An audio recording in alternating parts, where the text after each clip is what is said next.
My daughter left her 5-year-old autistic son at my door and never came back. That was 11 years ago. I raised Nathan myself. Everyone said he'd never succeed. Too different. Too difficult. They were wrong. By 16, he'd contributed to a software project that sold for $3.2 million. Then the news covered his story. 2 weeks later, my doorbell rang. Sarah, my daughter, standing there with a lawyer and documents claiming she'd been involved the whole time. But they had no idea what was coming next. I'm Eleanor Mitchell. I am 68 years old, and this is my story. I'm glad to have you here. Follow my story until the end and comment the city you're watching from. It was an ordinary Friday in November 2010 when my doorbell rang.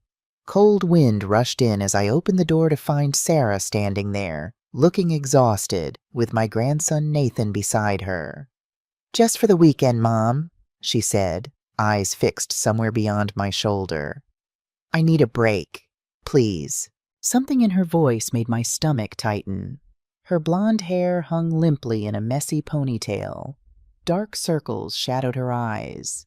She looked thinner than when I'd seen her 3 months ago. Nathan stood silently, staring at the porch floor. Small for his 5 years, he rocked slightly, heel to toe. His hands covered his ears, though we weren't making noise. "Sarah, what's going on?" I reached for her arm, but she stepped back. "Everything's fine. I just need a couple days to myself. I'll call you Sunday." She was already turning away, walking quickly toward her car. "Wait! What about his routines? What does he eat?" I called after her. "Chicken nuggets. He likes things the same. I'll call Sunday." She didn't look back, didn't hug Nathan, didn't kiss him goodbye. I watched her car disappear down the street. Nathan kept rocking. I taught elementary school for 35 years before retiring. Had a few autistic students mainstreamed into my classes over the decades, but always with aides handling the difficult parts. Standing there with my grandson, I realized I knew almost nothing about actually living with autism. "Hey, Nathan," I said softly. "Would you like to come inside?" He didn't look up, didn't respond, just kept rocking. I picked up his backpack. It felt light, too light for a weekend stay. Inside, one change of clothes, a worn dinosaur toy, and a toothbrush. Nothing else. The wind picked up, scattering autumn leaves across my yard. I opened the door wider and waited. After what felt like forever, Nathan walked past me into the house, still covering his ears. The refrigerator hummed. He flinched. The heater clicked on. He pressed his hands tighter against his head. I closed the door as quietly as I could. Nathan had already moved to the living room, crouching in the corner by the bookshelf. "Are you hungry?" I asked. "Nothing." "Thirsty." He rocked faster. I went to the kitchen, poured water in a yellow plastic cup I kept for when he visited. Those visits were rare, maybe twice a year, always short. Sarah always had reasons they couldn't stay longer. I brought the cup to him, set it on the floor at arm's length. He glanced at it, then resumed rocking. That first night was worse than I could have imagined. I made chicken nuggets and fries for dinner because Sarah had said that's what he ate. Nathan took one look at the plate and turned away. I tried pasta. No, I tried a sandwich. He pushed it across the table. "What do you want to eat?" I asked, fighting to keep my voice calm while panic bubbled inside. He hummed a low monotone and stared at the wall. I gave him crackers. He ate 3. Bedtime was a disaster. I tried to help him brush his teeth and he screamed, not crying, screaming, like I was hurting him. I stepped back and he stopped, but his whole body trembled. "Okay," I said. "Okay, you can skip brushing tonight." I led him to the guest room, tucked the blanket around him the way I thought children liked. He threw it off. I tried again. He screamed. I left the blanket at the foot of the bed and backed away. He didn't sleep. I could hear him humming all night, that same low tone over and over. I didn't sleep either. Saturday morning, I called Sarah. No answer. I left a message. Sarah, honey, call me back. I need to know what Nathan's routines are. She didn't call. I called again Saturday night, Sunday morning, Sunday night. Nothing. One weekend became 1 week, then 2. I took Nathan to my doctor, James Wilson. He'd been my physician for 20 years, had seen me through my husband's death and my own health scares. Has he been formally diagnosed? Dr. Wilson asked, after observing Nathan for a few minutes. I don't know. His mother was supposed to handle that. Dr. Wilson nodded slowly. Well, you're handling it now, Eleanor. He wrote referrals for developmental specialists, speech therapy, and occupational therapy. As he handed me the papers, he paused. This won't be easy, he said gently. But if anyone can do this, it's you. I clutched those papers like a lifeline. For the first time in 2 weeks, I felt like I might not be completely failing this child. By month's end, I'd learned that Nathan needed the same breakfast every day. Scrambled eggs, toast cut corner to corner into triangles, nothing touching on the plate. I learned the route to therapy had to be exactly the same or he'd scream in the car. Right on Maple, left on Oak, straight past the park. Never the shortcut down Pine Street, even when running late. I learned not to touch him unless he initiated contact. No hugs, no pats on the shoulder, no brushing hair from his eyes. I got good at watching instead of doing. Meanwhile, Sarah didn't call, didn't answer my calls. Her voicemail eventually became full. I visited her apartment after 3 weeks. The manager said she'd moved out, no forwarding address, paid her last month's rent in cash, and left in the middle of the night. Christmas approached. I bought presents for Nathan, not knowing what he'd like.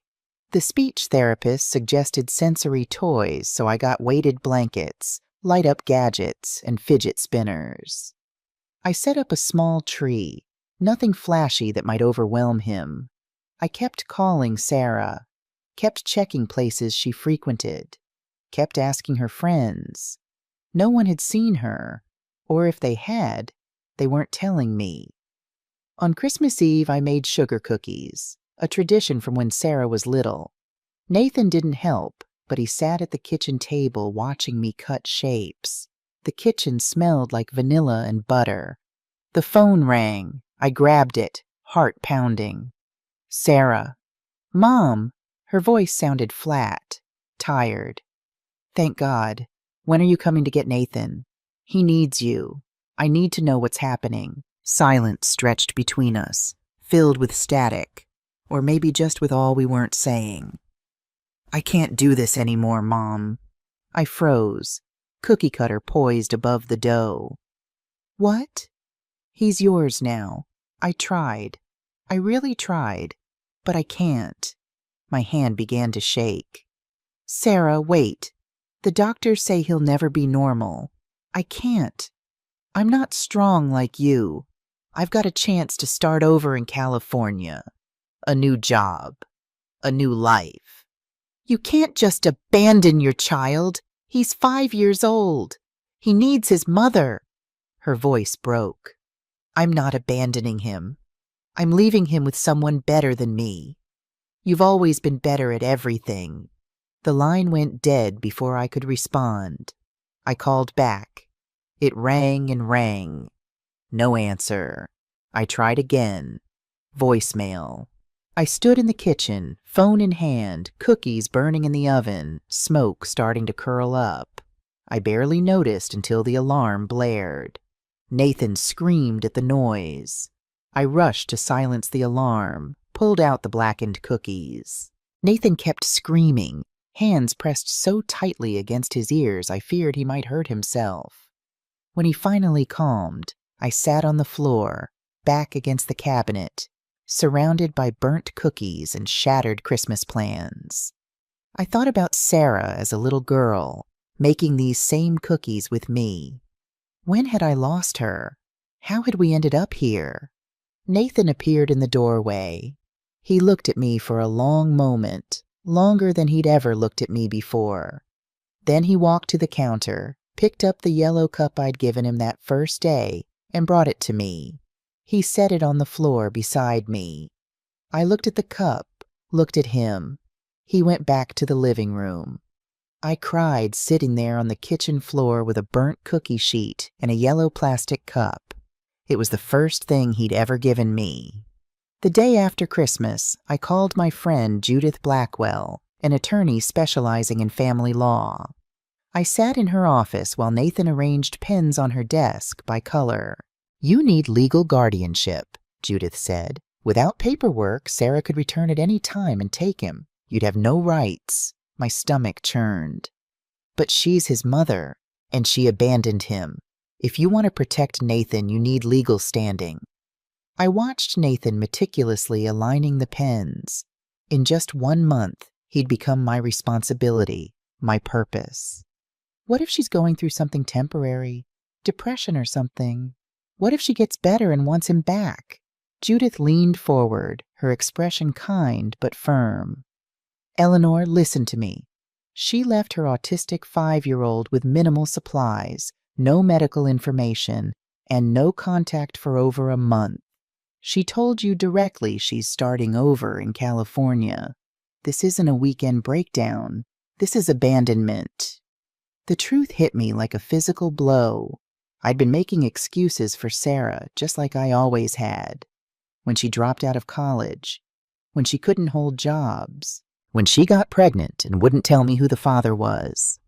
"I'll file for emergency temporary guardianship," Judith said. "But you should consider pursuing full legal custody. Nathan needs stability." That night I dug through old photo albums, pictures of Sarah growing up, her toothy first-grade smile, her sullen teenage years, holding baby Nathan in the hospital, looking overwhelmed rather than joyful. There was a history here I'd never fully acknowledged. Sarah had always struggled with school, with emotions, with life in general. Everything seemed harder for her than for other people. Had I pushed her too hard? Not hard enough? I found a photo of Sarah at Nathan's age. The resemblance caught me off guard. The same serious eyes, the same delicate features. But where Sarah had been an outgoing, talkative child, Nathan lived mostly in his own world. When Sarah was 7, her father, my husband James, died of a heart attack. It devastated us both. I threw myself into work, into being both mother and father. Maybe I missed something crucial in my grief. Maybe she needed more than I gave her. I looked at the photo of baby Nathan again. Sarah was only 22 when he was born. So young, and suddenly responsible for a child with special needs. I'd offered to help, but she'd always been fiercely independent, determined to prove she could manage without me. Until she couldn't. A memory surfaced. Sarah at 16 screaming during one of our fights.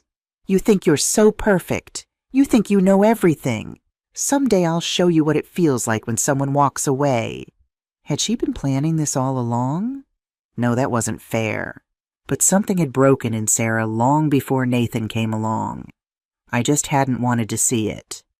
The temporary guardianship was granted quickly. The judge looked at the evidence, Sarah's absence, my teaching background, the stable home I could provide, and made his decision. "We'll revisit this in 6 months, he said.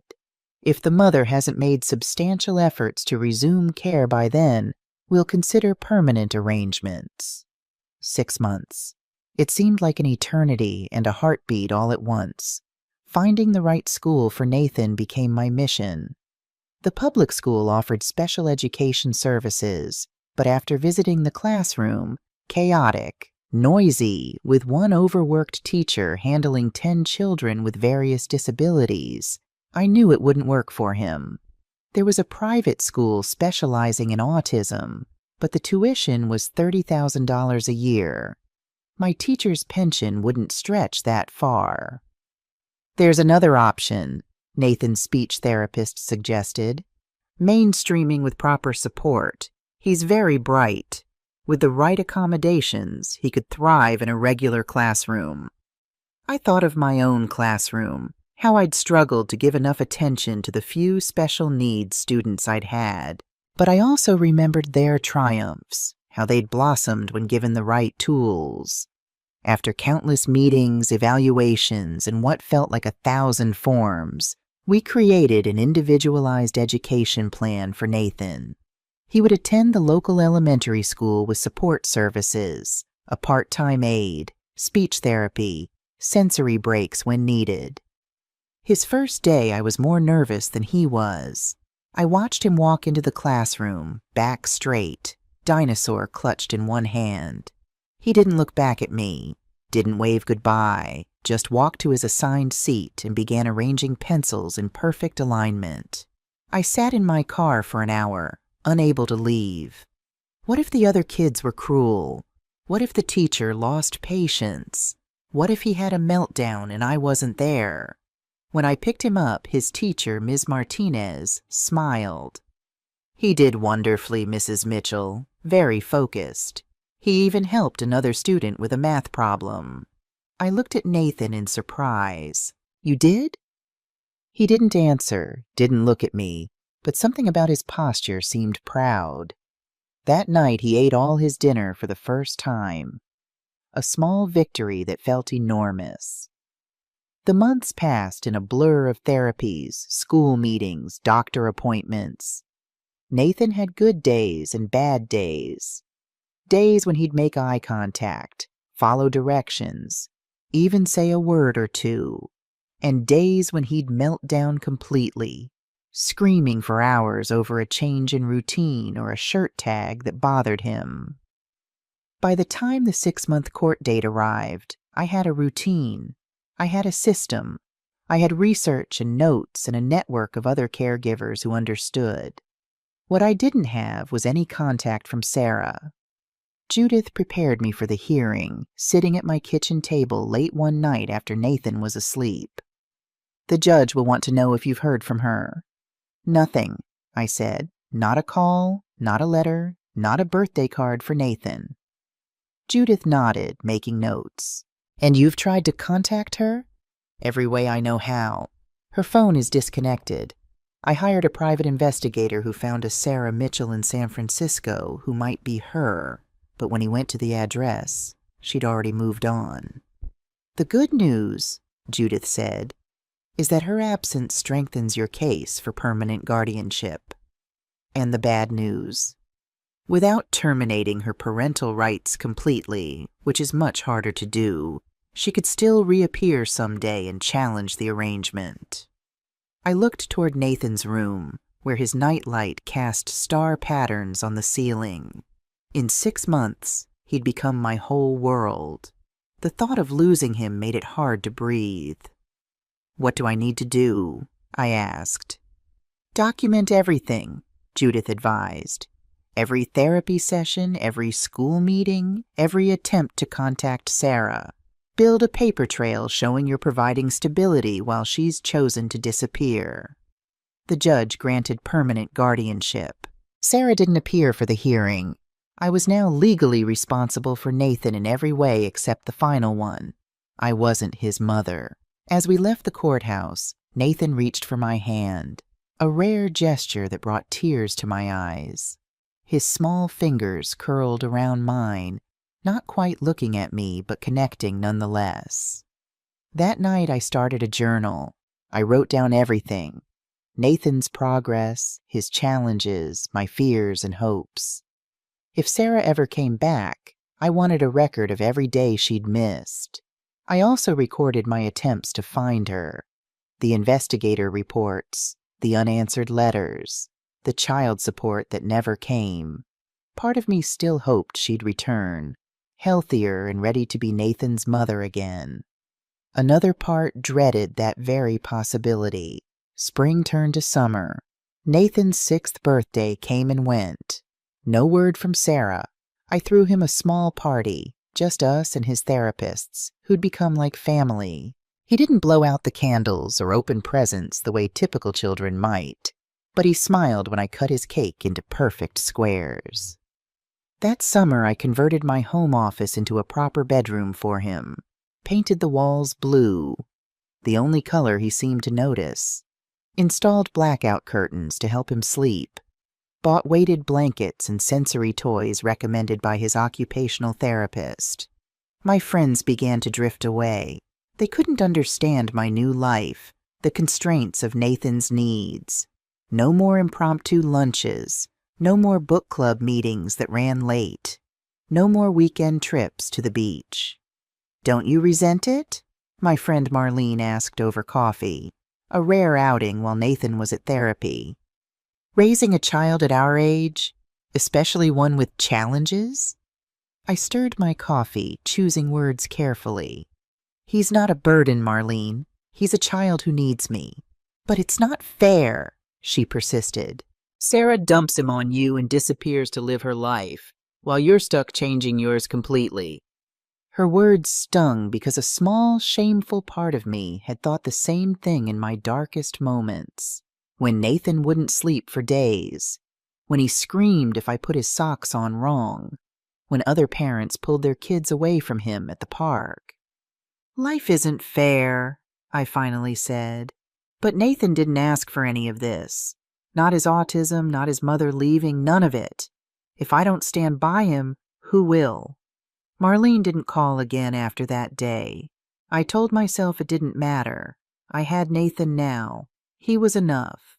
But sometimes late at night I'd find myself looking at old pictures of Sarah, wondering where I'd gone wrong, wondering if she was happy in her new life without us, wondering if she ever thought about the son she left behind. By Nathan's 7th birthday, we had a rhythm. Mornings were for school. Afternoons were for therapy, speech on Mondays and Wednesdays, occupational on Tuesdays, behavioral on Thursdays. Fridays we went to the park if the weather was good, or the children's museum if it wasn't. His language was slowly improving. One-word requests became two-word phrases. "Water, please." "More book." Never eye contact, rarely my name, but communication nonetheless. I learned to see progress in the smallest things. The day he ate a new food without protest. The day he let me brush his hair without screaming. The day he sat through an entire school assembly, rocking but not melting down. Dr. Wilson checked in regularly. "You're doing remarkably well, both of you," he said during a checkup. "But who's taking care of you, Eleanor?" I brushed off his concern. "I'm fine." "You've lost weight. Your blood pressure is up. Are you sleeping?" The truth was, I rarely slept through the night. I was always listening for Nathan, his humming, his occasional nightmares, his early morning routines. "I'll sleep when he's in college," I joked. Dr. Wilson didn't laugh. "You need support. Have you considered respite care? Just a few hours a week for yourself?" The idea of leaving Nathan with strangers made my chest tight. "He doesn't do well with change." "Neither do you, from the looks of it." Dr. Wilson wrote a prescription. "For your blood pressure. And this," he wrote on another pad, "is the number for a support group. Parents and caregivers of children with autism. They meet Tuesday evenings at the community center." I took the prescriptions but didn't fill the one for blood pressure. Couldn't afford it, and Nathan's therapies. And I didn't call the support group. Didn't have time. Didn't have energy. Didn't want to tell our story again. My neighbor, Mrs. Abernathy, started bringing casseroles on Thursdays. She'd knock, leave the dish on the porch, and wave through the window. She never asked to come in, understanding without being told that Nathan found visitors stressful. "It's not much," she'd say when I thanked her, "but everyone needs a break from cooking sometimes." It was a small kindness that often brought me to tears after she left. Someone seeing me, helping without being asked. The first time I took Nathan to the support group was a disaster. Too many people, too much noise. We lasted 15 minutes before his meltdown sent us hurrying to the car. The second time, I went alone, arranging for one of his therapists to stay with him. I sat in the back row, not speaking, just listening to others tell stories so similar to mine, it was like hearing my own thoughts spoken aloud. My mother-in-law asked when he's going to get better, like autism is a cold, one mother said, exhaustion evident in her voice. My husband left, another shared, said he couldn't handle it anymore, couldn't handle him. A father spoke about fighting for services, for inclusion, for understanding. The system isn't built for our kids. We have to rebuild it around them. I went back the next week, and the next. I didn't share much at first, but it was enough to be among people who understood, who didn't judge, who saw Nathan as more than his diagnosis. The group leader, Diane, had a son with severe autism, now in his 20s. She took me under her wing, shared resources, listened to my fears. "Eleanor," she said one evening, "you're trying to do this all perfectly. No one can, not even you." "I have to," I insisted. "I'm all he has." "And who do you have?" she asked gently. The question lingered with me for days. I'd been so focused on being everything for Nathan that I'd forgotten to be anything for myself. I started making small changes. Hired a babysitter, a special education student from the local college, for 2 hours each Saturday. Used the time to walk in the park, browse the library, sit in a cafe with a book. I filled my prescription, started taking better care of myself, knowing Nathan needed me healthy. I let Diane and the other parents from the support group into my life. We exchanged phone numbers, advice, occasional childcare. They became the village I didn't know I needed. Nathan noticed the difference. On days when I felt stronger, more rested, he seemed calmer too. Our rhythms were connected, our well-being intertwined. In the fall of Nathan's second grade year, his teacher called me in for a meeting. My heart sank. These meetings usually meant problems. Nathan not participating, Nathan disrupting class, Nathan falling behind. Ms. Peterson, a veteran teacher with silver hair and kind eyes, showed me a stack of Nathan's math worksheets. "He's completing 3rd and 4th grade work," she said, independently, without being taught. I stared at the papers. Perfect rows of calculations, every number precisely formed. "He has a gift for patterns," she continued. "I've never seen anything like it. He seems to intuitively understand mathematical relationships that most adults struggle with." Pride bloomed in my chest, followed quickly by worry. What does this mean for him?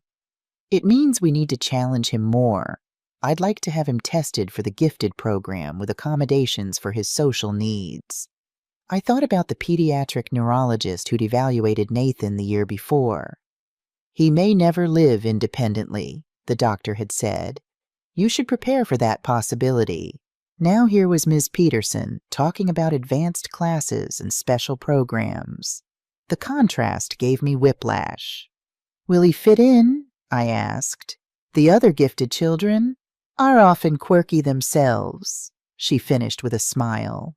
"Many twice exceptional children, gifted with learning differences, find their first real peers in these programs."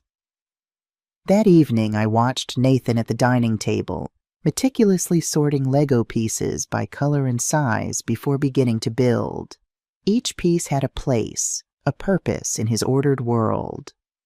"Your teacher thinks you're very good at math," I said. He didn't look up, but his hands paused briefly, listening. "She wants you to join a special class for kids who are really smart at certain things." No response. He resumed sorting. "Would that be okay with you, Nathan?" He lined up 7 blue blocks in ascending size order. "Yes." My hand flew to my mouth. It was the first time he directly answered a question with a contextually appropriate response. Not an echo, not a script, but an actual answer. "Yes?" I repeated, hardly daring to believe. He nodded once, still not looking at me. Yes. 2 days later, I went to Sarah's old bedroom. I'd left it untouched since she moved out years ago, unable to face the memories. But now, for Nathan, I opened the door. The room was a time capsule of Sarah's teenage years. Band posters on the walls, clothes still in the closet, dust covering everything. I needed the space for Nathan. A sensory room, the therapists called it. Somewhere he could go when overwhelmed, with tools to help him regulate his emotions. We couldn't afford specialized equipment, but I could repurpose this room, this space that had belonged to the mother who left him. I packed Sarah's things into boxes. Most went to storage, but some, photo albums, childhood mementos, a few favorite books, I kept in my closet. For Nathan someday, if he asked about her, or for Sarah, if she ever came back. The room transformation took weeks.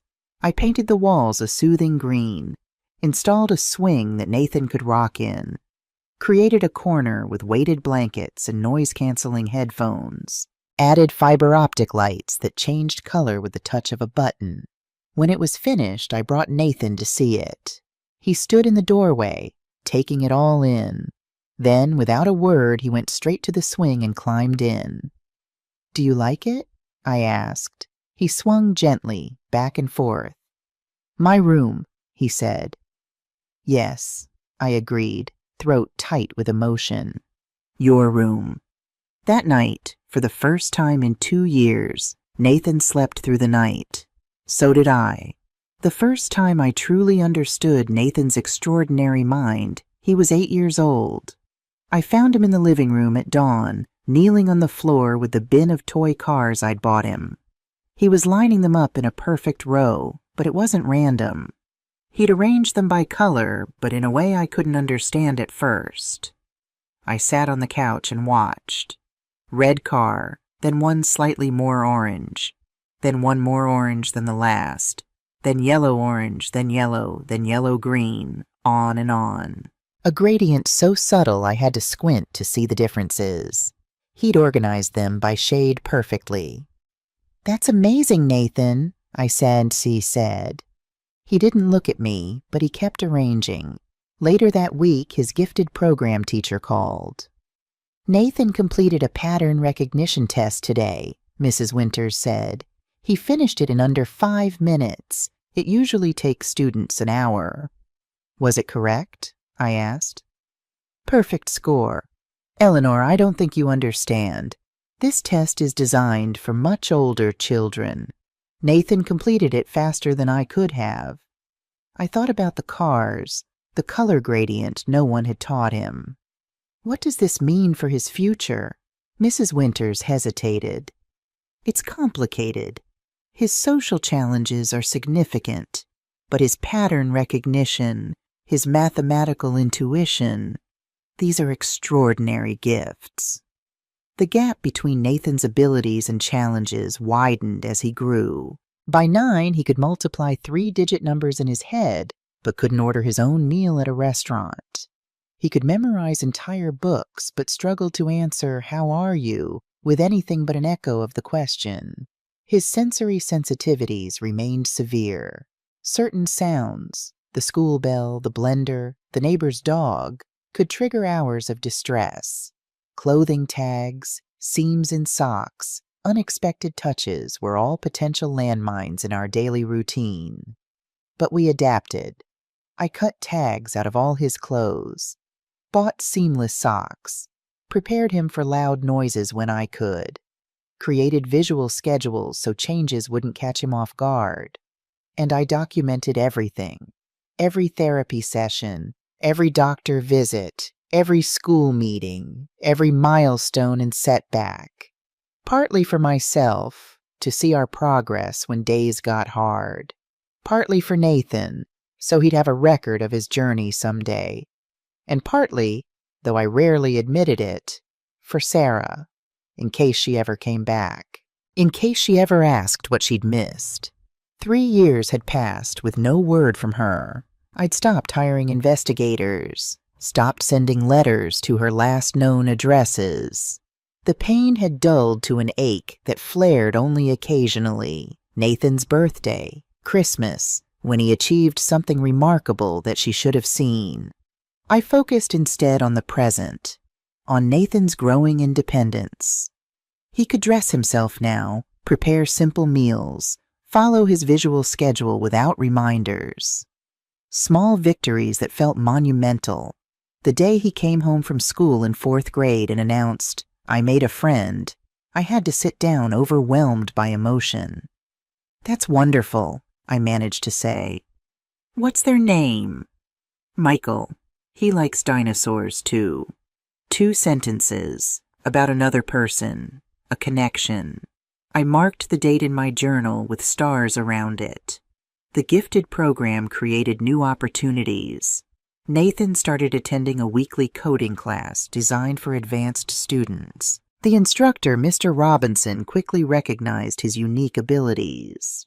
"He thinks differently," Mr. Robinson told me. "Most kids follow the lessons step by step. Nathan sees the entire system at once, understands how all the parts connect." "Is that good?" I asked. "It's extraordinary. Some of the greatest innovations in technology come from minds that work differently, from people who see patterns others miss." For the first time, I began to think of Nathan's autism not as something to overcome, but as an integral part of who he was. Not despite, but because. When Nathan turned 10, I bought him his own computer. Not the latest model, my teacher's pension only stretched so far, but a decent refurbished laptop. His face lit up when he opened it, the most emotional reaction I'd seen from him in years. "Thank you," he said, looking almost at my face. "You're welcome," I replied, trying not to cry at this small but significant connection. He spent hours on that computer, teaching himself programming languages from library books and free online courses. I set reasonable limits: homework first, bedtime non-negotiable, breaks for meals and fresh air. But otherwise, let him explore this new passion.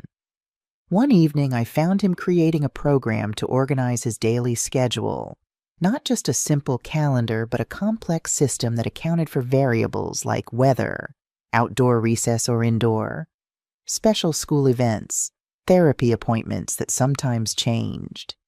"Did someone teach you to do this?" I asked, amazed at the sophistication. "No," he said simply. "I need it." So he built it, saw a need and filled it, in his own unique way. I thought of all the experts who told me what Nathan would never do: never speak fluently, never understand emotions, never live independently, never have a career. Yet here he was, proving them wrong day by day. Not by becoming normal, whatever that meant, but by finding his own path. Not that everything was smooth. Middle school loomed on the horizon with its complex social dynamics and changing classes. Nathan still had meltdowns when overwhelmed, still struggled with eye contact and conversation, still needed substantial support. But now I had evidence of his potential. Not just a grandmother's blind faith, but tangible proof of his extraordinary mind. The following spring, Nathan's special education coordinator suggested a new evaluation. "It's been several years," she explained. "His needs have changed. We should update his IEP before middle school." The testing took place over several days: cognitive assessments, academic measurements, social-emotional evaluations. Nathan approached each test methodically, without the anxiety I'd expected. When the results came back, the school psychologist requested a meeting.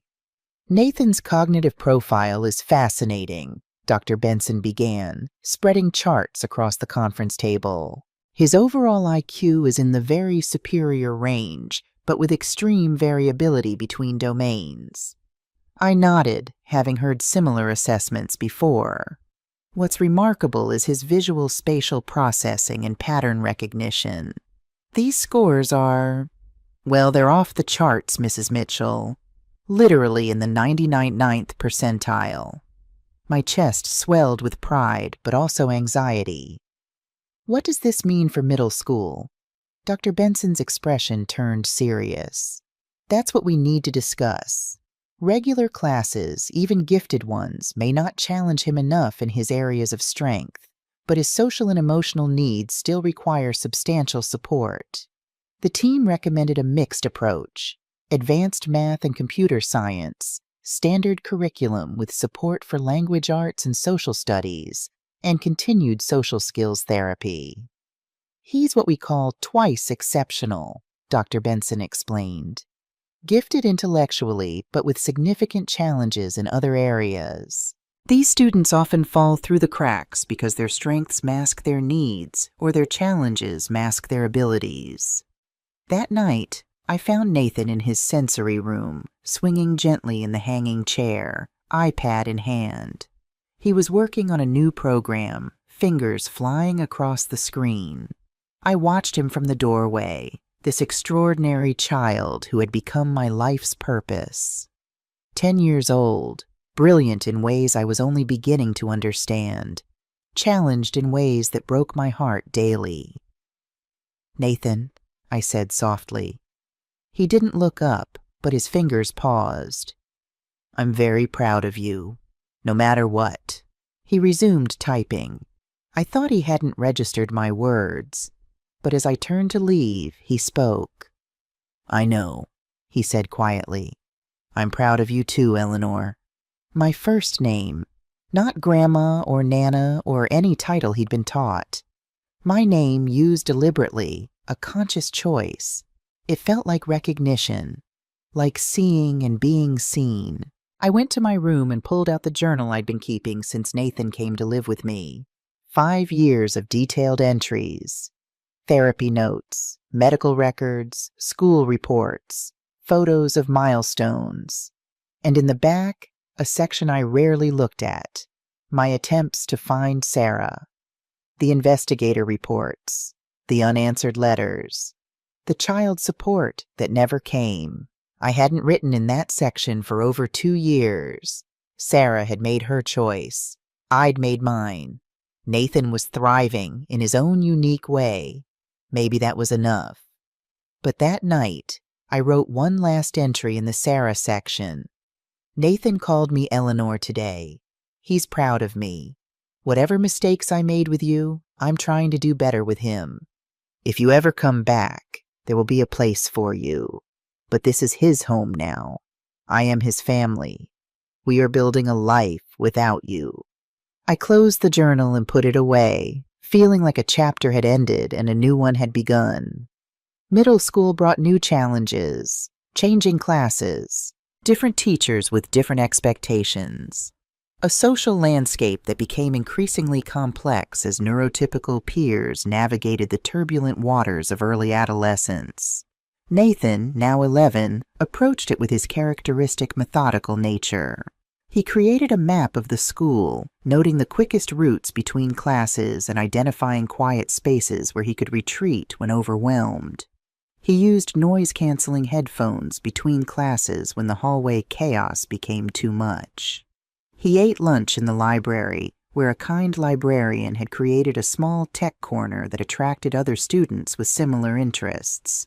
He wasn't popular, but he wasn't entirely alone either. A small group of computer kids, as they called themselves, accepted him into their orbit. They didn't mind his social awkwardness, his occasional need for space, his intense focus on specific topics. In fact, they valued his coding abilities and unique perspective. Michael invited me to his house on Saturday.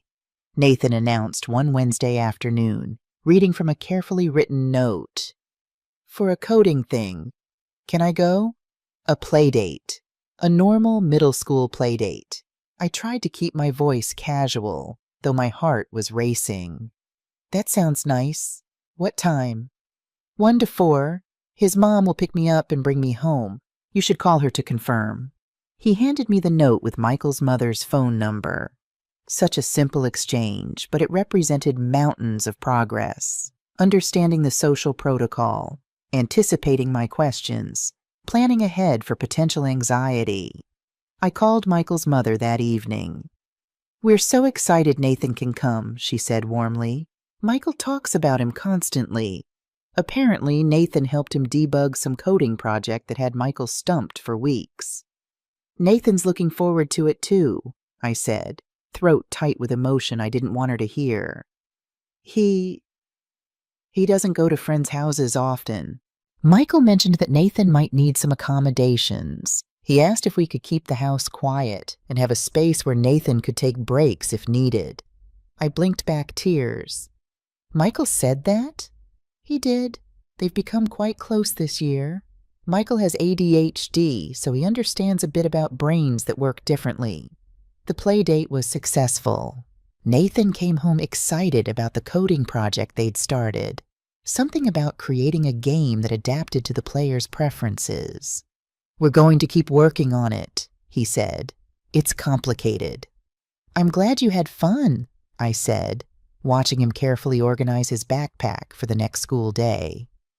"It wasn't just fun," he corrected in the literal way that was so characteristic. "It was productive. We make a good team because I see patterns and Michael has creative ideas."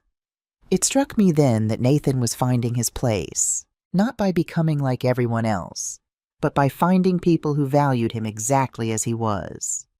That winter, I fell ill with pneumonia. For the first time since Nathan came to live with me, I was completely incapacitated. Fever, weakness, and a cough that felt like broken glass in my chest kept me bedridden for days. I worried constantly about disrupting Nathan's routine, about who would drive him to school, prepare his specific meals, help with homework. At 73, my recovery was slower than I'd hoped. To my amazement, Nathan adapted. He set alarms on his phone to maintain his schedule. He prepared simple meals for both of us. He even called my doctor when my fever spiked one night, explaining the situation with remarkable clarity. "Grandma Eleanor is very sick. Her temperature is 103.2 degrees. She needs help." When I apologized for the disruption to his routine, he looked at me with rare, direct eye contact. "You take care of me," he said simply. "Now I take care of you." It was the most emotional statement he'd ever made. As I recovered, something shifted between us. Nathan began checking on me regularly. "Did you take your medicine? Did you eat lunch? Are you feeling better?" Brief questions, but each one a thread connecting us. He was showing me in his own way that our bond went both ways. By the time Nathan entered 7th grade at age 12, technology had become more than a special interest. It was his primary method of engaging with the world. He communicated more easily through text and email than face-to-face. He used apps to navigate social situations that confused him. He found online communities of other neurodivergent teens who shared his experiences. And he continued coding, creating increasingly sophisticated programs. One tracked local weather patterns, correlating them with historical data to predict school closings, a major source of anxiety for him. Another organized his homework assignments by due date, priority, and estimated completion time. I watched with a mixture of pride and awe as his skills developed. The boy who struggled to tie his shoelaces could write code that professional programmers would envy. "You have a remarkable grandson," his computer science teacher told me during a conference. "I've been teaching for 20 years, and I've never seen a mind quite like his." "What do you see in his future?" I asked, the question that had haunted me since the day Sarah left. The teacher considered carefully. "Tech, certainly. Programming, data analysis, artificial intelligence. Fields where his pattern recognition abilities would be invaluable, but he'll need the right environment. One that accommodates his needs while valuing his talents." I thought about my age, nearly 74, about how many more years I might have to guide him toward that future, about whether I was doing enough to prepare him for independence. That spring, I updated my will, left everything to Nathan with a trust managed by Judith until he turned 30. I made arrangements for guardianship if something happened to me. My nephew Robert, who had always been kind to Nathan and had a calm, predictable household. I didn't tell Nathan about these preparations. No need to worry him with thoughts of losing me, but I needed to know he would be secure, no matter what. What I couldn't prepare for was Sarah's return. After almost 8 years of silence, I'd stopped expecting it. Stopped looking for her in every woman with blonde hair at the grocery store. Stopped checking my phone for missed calls. Nathan rarely asked about her anymore. When he was younger, there had been questions. Where's Mom? When is she coming back? Why did she leave me? Simple questions with complicated answers. I'd always been honest, in age-appropriate ways. Your mom wasn't ready to take care of you. She loved you but couldn't give you what you needed. Sometimes adults make decisions they can't take back. As he got older, the questions became more pointed. Did she leave because I'm autistic? That one pierced my heart. No, Nathan. She left because she wasn't ready to be a mother to any child. It wasn't about you. It was about her. Whether he believed me, I couldn't tell. By 12, he seemed to have filed Sarah away as a fact of his history rather than an active presence in his life. He had her eyes, her delicate features, her quick mind. But his life was with me now. Until one ordinary Tuesday in October. Nathan was at coding club after school. I was preparing dinner, chicken cut into perfect same-sized pieces, rice measured precisely, broccoli separated into individual florets, nothing touching on the plate. The doorbell rang. I wasn't expecting anyone. Nathan had a key. Deliveries came earlier in the day. I wiped my hands on a towel and went to the door, looking through the peephole out of habit. My heart stopped. Sarah stood on the porch. 8 years older, hair shorter, dressed in business casual rather than the bohemian style she'd favored before. But unmistakably Sarah. My daughter. Nathan's mother. I opened the door with shaking hands. "Mom," she said, her voice deeper than I remembered. Sarah. My voice sounded distant in my own ears. "What are you doing here?" She shifted her weight from one foot to the other. "I wanted to see him. Nathan, I've been getting my life together. I think I'm ready now." Ready. After 8 years of silence, she thought she was ready. "I'll need some time to think about this," I told Sarah as she stood on my porch. "Nathan will be home soon, and he doesn't handle unexpected changes well." Disappointment flickered across her face, but she nodded. "I understand. Here's my number. I'm staying at the Bayview Hotel downtown. I'll be in town for a few days." After she left, I leaned against the closed door, heart hammering. 8 years of silence, and now she wanted to waltz back into our lives. I had so many questions. Why now? What did she want? Was she really better, or would she disappear again? I didn't have time to process my own feelings. Nathan would be home soon, and I needed to decide whether to tell him about Sarah's visit. Autism made unexpected emotional situations particularly challenging for him.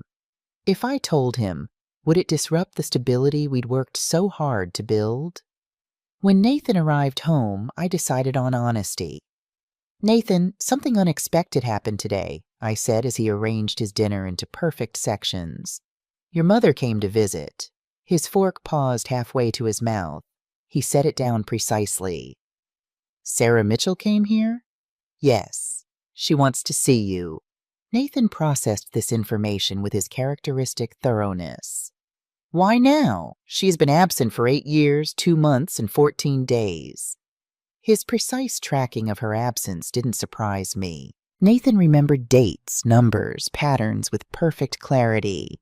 "She says she's been getting her life together and feels ready to reconnect." "Is she staying?" he asked, still not looking up. "No, she's at a hotel. She'll be in town for a few days." Nathan resumed eating, methodically working through each section of his plate. "Do I have to see her?" "No," I said firmly. "This is your decision. If you want to see her, we can arrange it. If you don't, that's perfectly fine. He considered this while finishing his meal. Finally, he said, I need more data before deciding. What is her current psychological state? Has she maintained employment? Does she still consume alcohol at statistically concerning rates? I blinked, surprised by his perceptiveness. I'd never told him about Sarah's drinking problems. How did you know about the alcohol? I found her bottles hidden in the bathroom cabinet when I was 5. The pattern indicated secretive consumption consistent with alcohol dependency. My brilliant, observant boy. Even at 5, processing the world in his unique way. I don't know all the details of her current life, I admitted. But we could make a list of questions if you decide to meet her. He nodded once. Decision made. I will see her, once, with you present, in a neutral location with minimal sensory stressors and a clear exit strategy. His logical approach to this emotional minefield was pure Nathan. I felt a swell of pride in his maturity. The meeting took place at a quiet cafe Nathan had approved in advance. We arrived early so he could select a corner table away from speakers and kitchen noise. Sarah arrived precisely on time, her eyes brightening when she saw Nathan. You've grown so much, she said, sitting across from him. Nathan didn't look up. Human males typically increase in height by approximately 5 inches per year during puberty. Sarah glanced at me, uncertain how to respond to his factual statement. I gave her an encouraging nod. That's true, she said. How are you doing in school? Your grandmother mentioned you're in advanced classes. For 20 minutes, Nathan answered her questions with precise, minimal responses. Yes, he excelled at mathematics and computer science. No, he didn't play sports. Yes, he had one friend named Michael. Then, without warning, he asked, Why did you leave me? Sarah's face paled. She looked down at her untouched coffee. That's complicated, Nathan. Most human behaviors have multiple causal factors. I understand complexity. Please explain. I held my breath, uncertain whether to intervene. But Sarah straightened her shoulders and met his gaze, or at least looked at his forehead, as I'd taught her.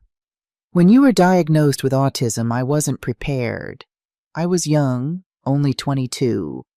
I was struggling with my own problems, depression, anxiety, alcohol abuse. I convinced myself you'd be better off with your grandmother, who knew how to take care of you properly. Her voice cracked. It was wrong to leave the way I did. There's no excuse for that. Nathan processed this information silently. Finally, he asked, Are you still consuming alcohol at dependency levels? Sarah shook her head. No.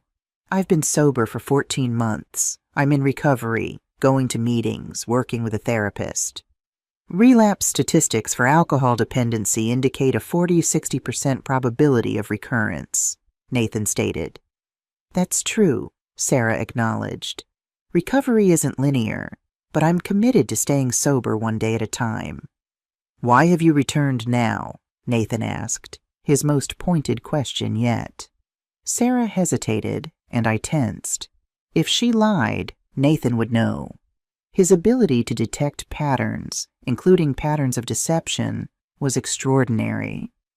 I've been following your progress through occasional calls to your school, she admitted. When I heard you were excelling in computer science, I felt proud. I wanted to reconnect. I also...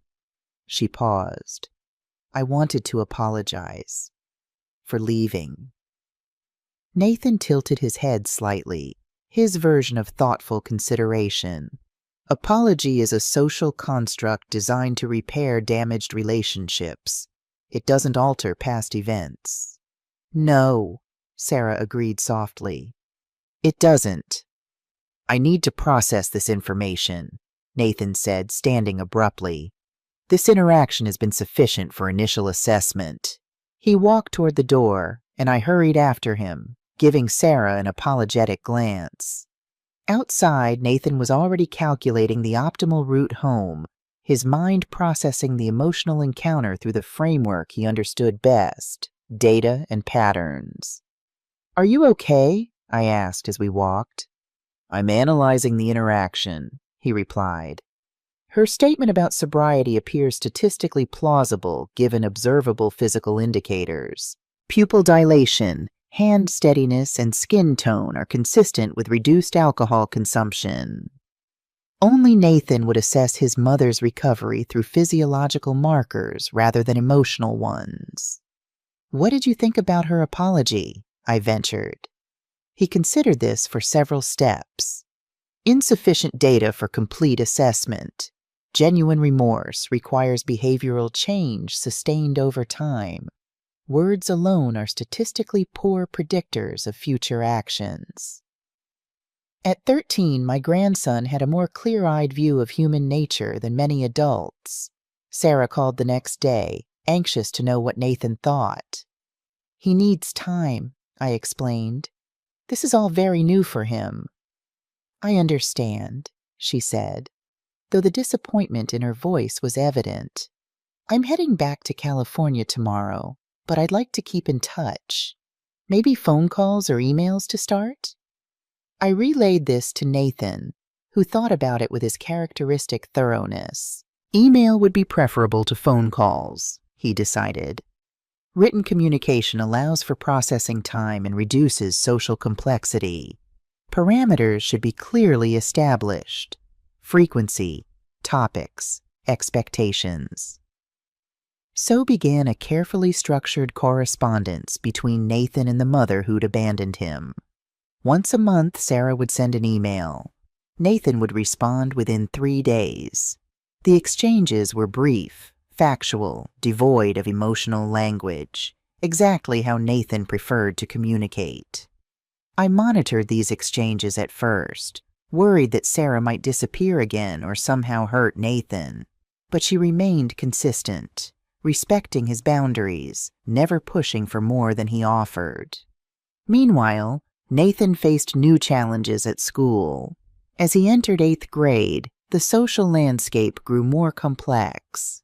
The kindness of elementary school gave way to the casual cruelty of adolescence. Nathan's differences, his formal speech, his lack of eye contact, his disinterest in sports or popular culture, became targets for ridicule. Retard, robot, freak. The words followed him through the hallways. Nathan reported these incidents with the same detachment he might describe weather patterns. "Tyler Matthews called me a retard approximately 14 times this week. Connor Wilson hid my backpack 3 times. Statistical analysis suggests this behavior will continue unless external factors intervene." I was ready to storm the school, demand action, protect my boy. But Nathan had his own solution. "I've started a coding club," he announced one evening, "meeting in Mr. Robinson's classroom during lunch on Tuesdays and Thursdays." "That's wonderful," I said, surprised by his initiative. "Who's joining?" "Currently 7 members, including Michael. 3 are considered popular by standard social metrics. Their participation has reduced negative interactions by approximately 37%. Nathan had figured out a fundamental social truth. Shared interests create connections that transcend differences. By creating a space where his skills were valued, he'd found a measure of protection and acceptance. The coding club soon became the highlight of Nathan's school experience. Under Mr. Robinson's guidance, they entered a regional programming competition for middle schoolers. Nathan led the team, his extraordinary pattern recognition abilities and algorithmic thinking perfectly suited to the challenge. They won first place with a program that optimized school bus routes to reduce fuel consumption. The local newspaper ran a small story about their victory, featuring a photo of Nathan standing awkwardly beside his teammates, not quite smiling but clearly proud. I cut out the article and sent a copy to Sarah. Her response came not to me, but in her monthly email to Nathan. Congratulations on your programming victory. Your solution showed remarkable creativity and practical application. I'm proud of how you're using your unique talents." Nathan didn't comment on her praise, but he saved the email in a special folder. A small sign that perhaps her words meant something to him after all. As Nathan approached high school, we faced a critical decision. The local public high school was large and impersonal, nearly 3,000 students, crowded hallways, overworked teachers. Not an environment where Nathan would thrive. There were private options, but the costs were prohibitive on my teacher's pension. The autism-specific schools focused primarily on life skills for students with more significant challenges than Nathan's. He needed academic rigor with social and sensory accommodations, a rare combination. After extensive research and countless meetings, we found Harper Academy, a small private school with a twice-exceptional program specifically designed for gifted students with learning differences. The tuition was steep, but they offered a substantial merit scholarship based on Nathan's extraordinary mathematical abilities. The transition to high school brought expected challenges. New building, new teachers, new expectations. Nathan struggled with the sensory overload of changing classes, the unpredictability of discussions, the social complexity of adolescence. There were meltdowns during the first month, moments when the world became too much, and he retreated into himself, rocking and humming in the school counselor's office while I was called to pick him up. "I'm failing," he said during a particularly difficult week, his voice flat but his hands trembling with emotion. "You're adjusting," I corrected gently.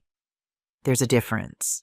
We worked with his teachers to create accommodations, permission to wear noise-canceling headphones between classes, a pass to leave overwhelming situations, extended time on assignments with heavy writing components. Gradually, day by day, Nathan found his rhythm at Harper Academy. His computer science teacher, Ms. Chen, recognized his exceptional abilities immediately and became his strongest advocate. "Nathan sees solutions that wouldn't occur to most programmers," she told me during a parent conference. "He approaches problems from angles I've never considered." She recommended him for a summer coding camp at MIT, an intensive 2-week program for exceptional high school students. The cost made my heart sink, but Ms. Chen had already investigated scholarship options. "This could be transformative for him," she urged. "He'll be among peers who think like him, with instructors who can challenge him at his level." When I discussed it with Nathan, his response surprised me. "The dormitory living situation presents significant sensory challenges. Shared bathrooms, unknown food options, unpredictable roommate behaviors. I hadn't even considered these practical obstacles. What if I came to Boston with you, stayed in a hotel nearby? You could attend during the day and have a quiet, familiar place at night." He considered this solution, running calculations in his head. That would reduce variables by approximately 64%, acceptable parameters. The MIT program proved to be exactly what Ms. Chen had promised, transformative. For the first time, Nathan was surrounded by young people who shared his passion for coding and his unique way of thinking. Several were openly neurodivergent themselves, on the autism spectrum with ADHD, or twice exceptional, like him. "There's another person who prefers indirect communication and pattern analysis," he reported during our first evening in the hotel. This, from Nathan, was the equivalent of saying he'd made a friend. By the end of the 2 weeks, he'd collaborated on a complex programming project, exchanged contact information with 3 peers, and even participated in a group presentation, something that would have been unthinkable months earlier. "The program instructors indicated my pattern recognition abilities are statistically unusual," he told me on our flight home. "Dr. Melton suggested I might consider MIT for undergraduate studies." Pride swelled in my chest. College had always been my hope for Nathan, but hearing it affirmed by MIT instructors made it feel more attainable. When we returned home, Nathan immediately began expanding the project he'd started at MIT, a system for detecting patterns in document authentication. He explained it to me in technical terms I couldn't fully follow, but I understood the core concept: using algorithms to verify whether digital documents had been altered or falsified.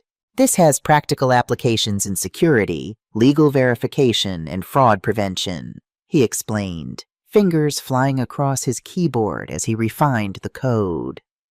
Current systems rely on simplistic checksum protocols. My approach incorporates multivariable pattern analysis. I nodded as if I understood completely, which made the corners of his mouth twitch in what I'd come to recognize as his version of amusement. He knew perfectly well I couldn't follow the technical details, but he appreciated my interest. As Nathan's sophomore year of high school began, Ms. Chen connected him with an opportunity that would change everything: an internship at TechSphere, a software development company specializing in security solutions. Typically reserved for college students, they were willing to make an exception after reviewing Nathan's MIT project and Ms. Chen's glowing recommendation. The statistical probability of acceptance is low, Nathan said as we prepared for his interview. My age and social limitations present significant obstacles. They're interested in your mind, not your age, I reassured him. Just be yourself and explain your project clearly. The interview lasted nearly 2 hours, far longer than scheduled. I waited anxiously in the reception area, imagining all the ways things could be going wrong. When Nathan finally emerged with the department head, Vanessa Wright, his expression revealed nothing, but hers was impressed. Your grandson is remarkable, Mrs. Mitchell, she said, extending her hand. His technical knowledge exceeds most of our junior developers. Relief washed through me. Thank you. We certainly think so. We'd like to offer him an internship, she continued, with modifications to accommodate his age and specific needs. I glanced at Nathan, who stood with perfect posture, hands clasped behind his back as we'd practiced. His face remained neutral, but I could see the slight bounce in his heels, a stim that indicated excitement. What sort of modifications? I asked. Shorter hours, a dedicated workspace away from high traffic areas, and a mentor who understands neurodiversity. My brother is on the spectrum, she added with a smile. I have some familiarity with the challenges and the gifts. The TechSphere internship transformed Nathan. Working 12 hours a week after school, he thrived in the structured environment where his unique abilities were valued. His mentor, Marcus, recognized Nathan's talent for pattern recognition and assigned him to projects that leveraged this strength. The kid's a natural at security protocols, Marcus told me during a check-in meeting. He spots vulnerabilities the rest of us miss completely. We're incorporating his authentication methods into our next security update. Nathan came home each day mentally tired but energized in a way I'd never seen before. For the first time, his differences were being treated as assets rather than limitations. His direct communication style, once seen as a social deficit, was appreciated in a field where precision mattered. Marcus says my code is elegant, he reported one evening, a hint of pride in his usually flat tone. He's asked me to expand the verification algorithm for the company's new security platform. I was thrilled by his success, but also worried about balance. How are you managing the workload with school? Efficiently, he replied. The practical application of programming concepts actually enhances my understanding of theoretical coursework. It's synergistic rather than competitive. Only Nathan would describe his busy schedule in terms of efficiency and synergy. But he was right. His schoolwork wasn't suffering. If anything, his grades were improving as he found real-world applications for abstract concepts. As Nathan's 16th birthday approached, Sarah's monthly emails became more frequent, evolving into weekly check-ins. She shared news about her life in California, her work counseling families of newly diagnosed autistic children, her continuing sobriety, her quiet apartment with a garden she was learning to tend. Nathan's responses remained brief, but gradually became less formal. He began sharing details about his internship and his developing verification system. When Sarah expressed genuine interest in the technical aspects, asking thoughtful questions about his methodology, Nathan's replies grew longer, more detailed. I monitored this evolving relationship with cautious optimism. Sarah seemed sincere in her recovery and her desire to know her son. Nathan was engaging on his terms from a safe distance with clear boundaries. It wasn't a conventional mother-son relationship, but it was something. Then came the announcement that would change everything. "I've been offered a position at the New England Autism Resource Center," Sarah said during one of her now regular Sunday calls to me. "In Boston."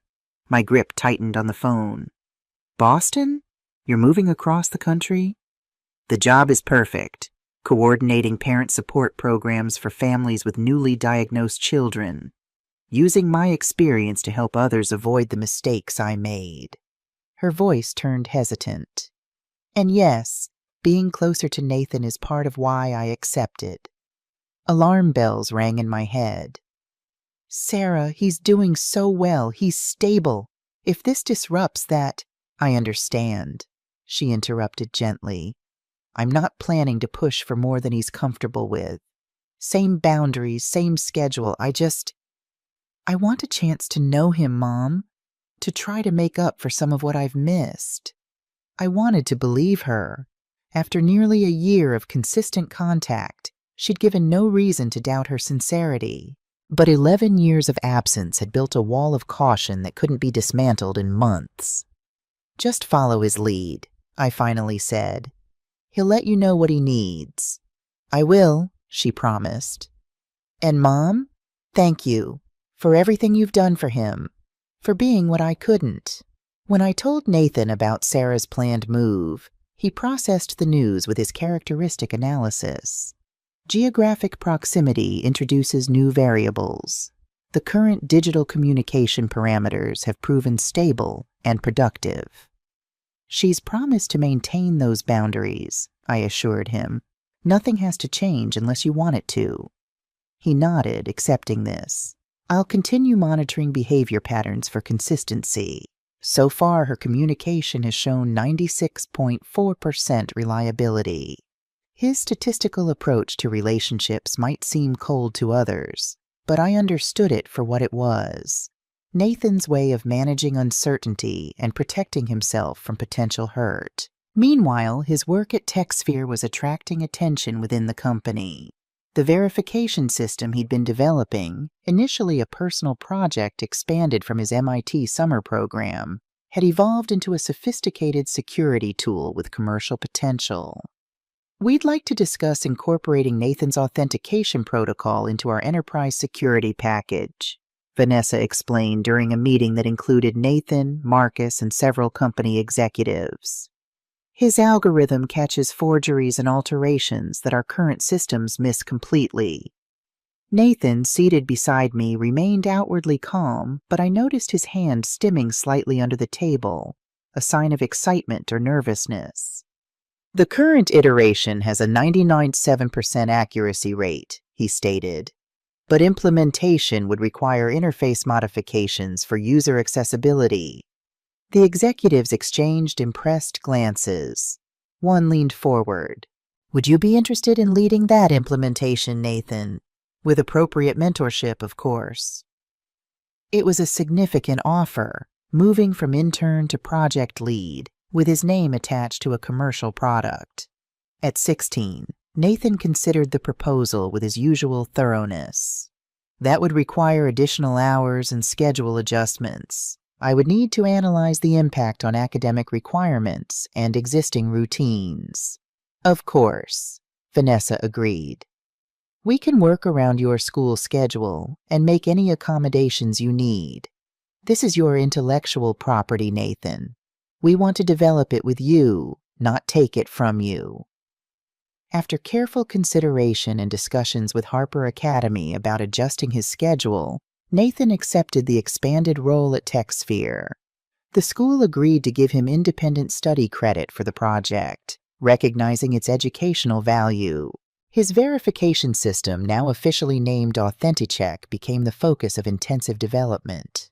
Nathan worked with a team of programmers, guiding the integration of his core algorithm into a user-friendly interface. His ability to detect patterns and inconsistencies in digital documents proved remarkable, catching subtle alterations that even experienced security experts missed. "The kid's a savant with this stuff," I overheard Marcus telling another developer. "He looks at a document and just sees the patterns, metadata inconsistencies, timestamp anomalies, signature variations, things we'd need multiple specialized tools to detect." Pride mingled with worry as I watched Nathan navigate this new professional world. He was thriving intellectually, but still struggled with the social aspects. Team meetings, client presentations, collaborative problem solving. Vanessa and Marcus created accommodations, allowing him to contribute in ways that played to his strengths while supporting his challenges. Then came the article that would catapult Nathan from promising intern to tech prodigy in the public eye. Tech Innovations magazine ran a feature on young developers reshaping security protocols. Nathan's Autistic system was highlighted as a breakthrough approach to document verification, with particular applications for detecting sophisticated digital forgeries. The 4-page spread included a professional photo of Nathan at his workstation, looking serious and focused in front of multiple monitors displaying code. Mitchell's neurodivergent perspective enables him to recognize patterns and anomalies that neurotypical programmers might miss, the article stated. His verification system is particularly effective at detecting subtle inconsistencies in document metadata, making it nearly impossible to forge credentials undetected. The article mentioned his autism not as a limitation, but as a potential advantage in his specialized field. It was the kind of representation I dreamed of, showing the world that different didn't mean less. Nathan read the article with his usual detachment. "The technical specifications are accurately represented," was his only comment. But the industry reaction was immediate and overwhelming. Within days, Nathan's TechSphere email was flooded with messages from tech companies, security firms, and even government agencies interested in his verification system. "These are acquisition offers," Vanessa explained, spreading printouts across the conference table. "They don't just want to license the technology, they want to buy it outright." Nathan studied the documents, processing the implications. "The monetary values significantly exceed my projections." "Because what you've created is revolutionary," Marcus added. "Especially in an era of deepfakes and digital manipulation, the ability to verify document authenticity with 99.7% accuracy is game-changing." The numbers were staggering. 7 figures, with the highest offer approaching $3 million. For a system Nathan had built initially as a personal project to organize his own digital records. As news of these offers spread through tech circles, Sarah called with unusual urgency.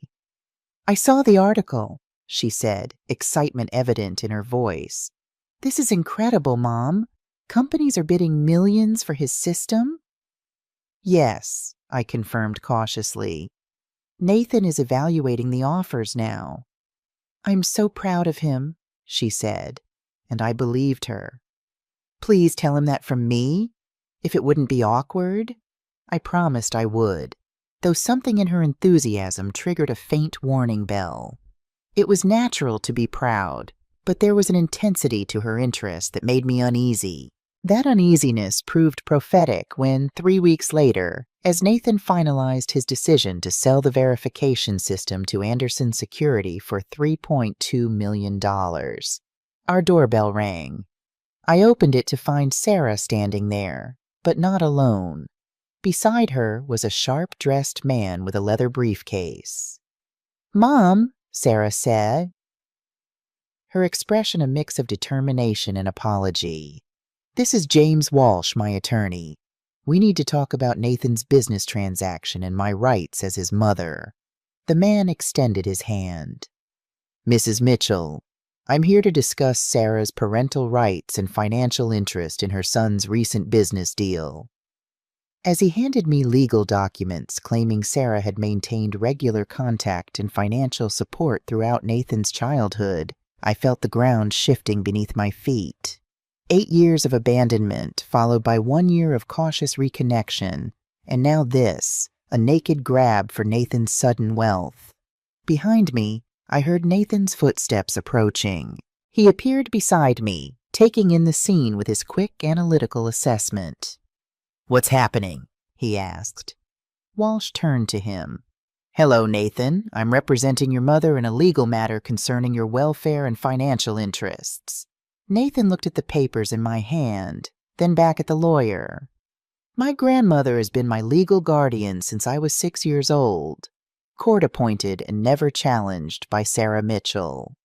The lawyer seemed momentarily thrown by Nathan's direct communication. "Yes. Well, circumstances have changed.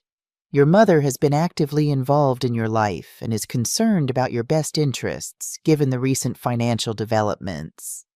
Nathan's expression didn't change, but I noticed his hands begin their subtle, self-regulating movement.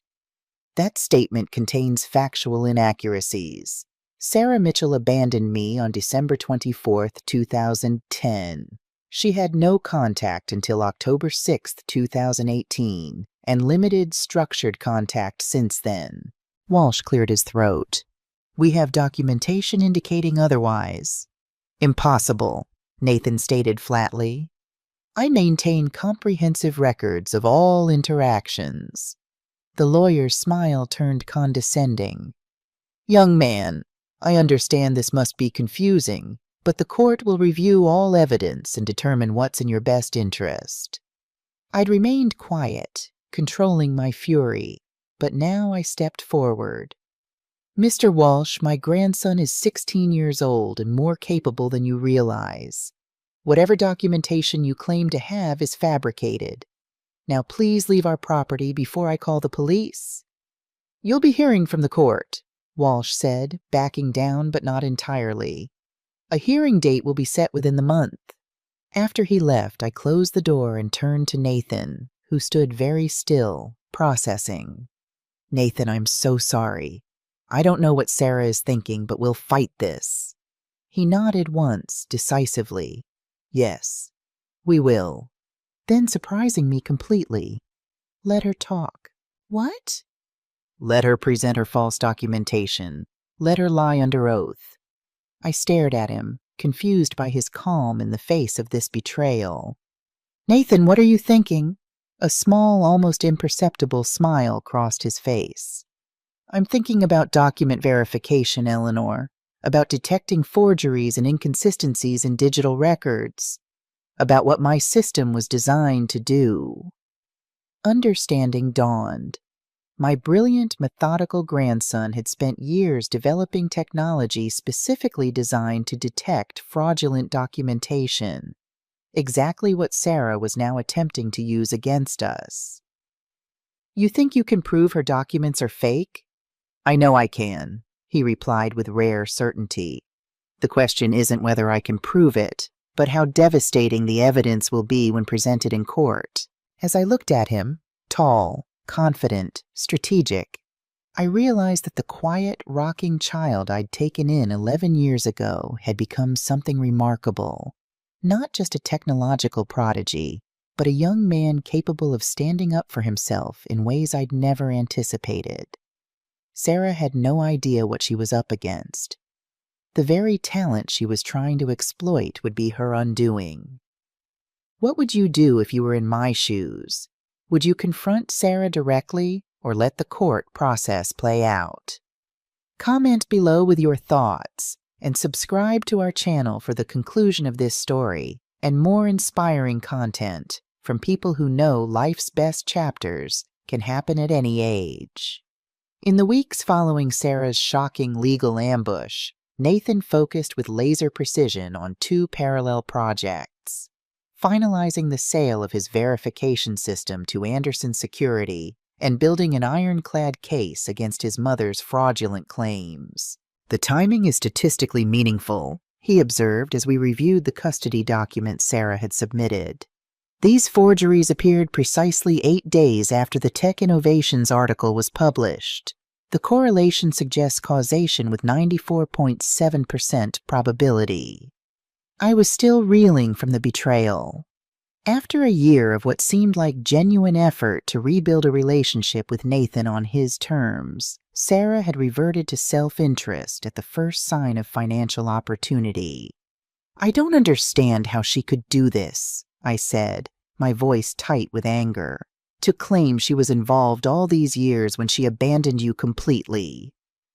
Nathan continued studying the documents with clinical detachment. Human behavior is often motivated by resource acquisition. The financial incentive of $3.2 million provides sufficient motivation for ethical compromise. His analytical approach to this emotional betrayal was simultaneously heartbreaking and admirable. While I struggled with hurt and anger, Nathan methodically deconstructed the situation like a complex algorithm. Judith Blackwell, our attorney, arrived with a grim expression. "I've reviewed their filing. Sarah is claiming partial custody and financial guardianship, asserting she maintained regular contact and provided support throughout Nathan's childhood." "That's absolutely false," I said, outrage rising again. "Of course it is," Judith agreed. "But they've submitted what appears to be substantial documentation: visitation logs, financial records, email correspondence dating back years." "Forgeries," Nathan stated flatly. "I can prove it." Judith turned to him with interest. "How?" "My verification system was designed specifically to identify document fraud. I've already begun preliminary analysis of their submissions." He opened his laptop, displaying complex data sets. "These documents show clear markers of recent creation with backdated timestamps.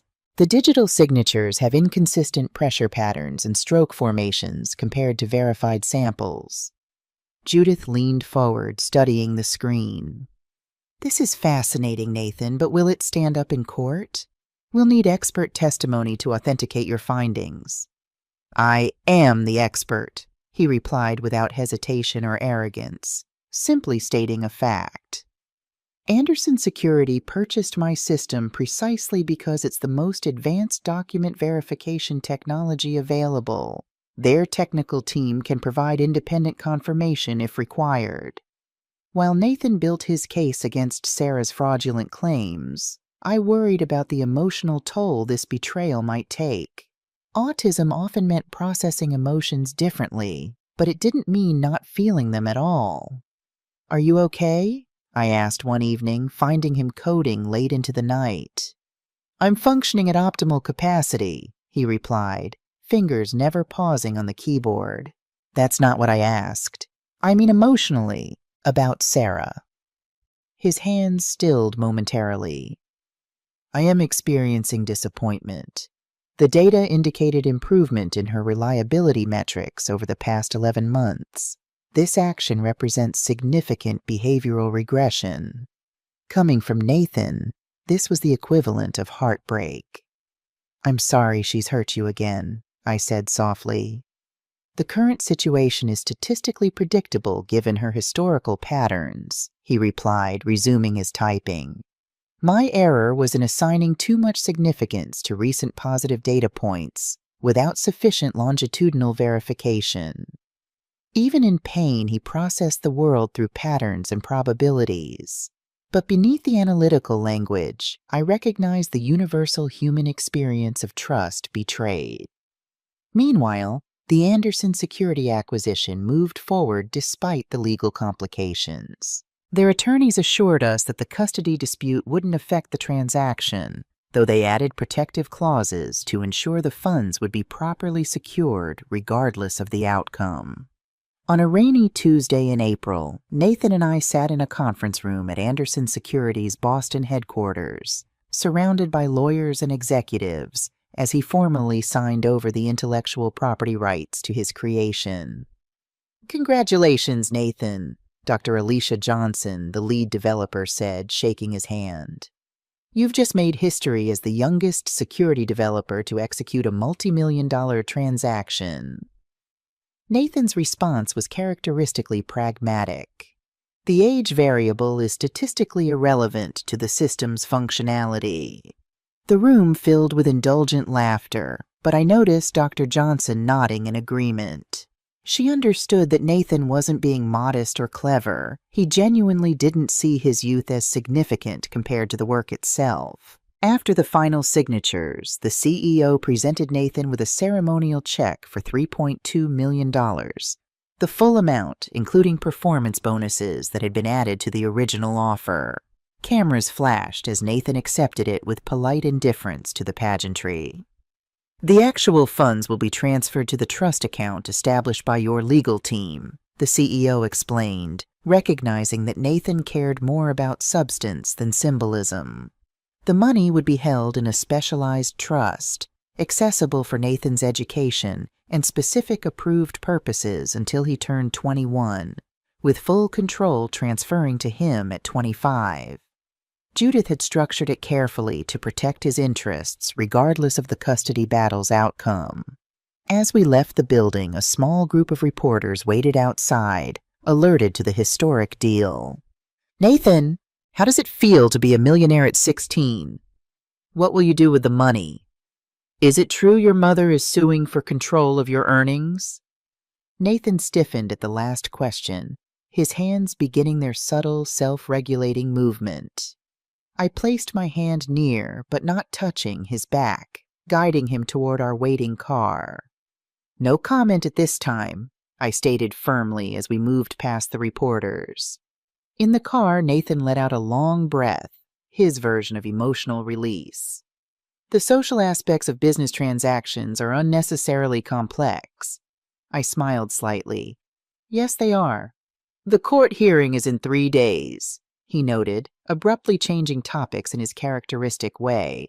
"I've prepared my evidence regarding Sarah's documentation." "Are you ready to face her in court?" I asked gently.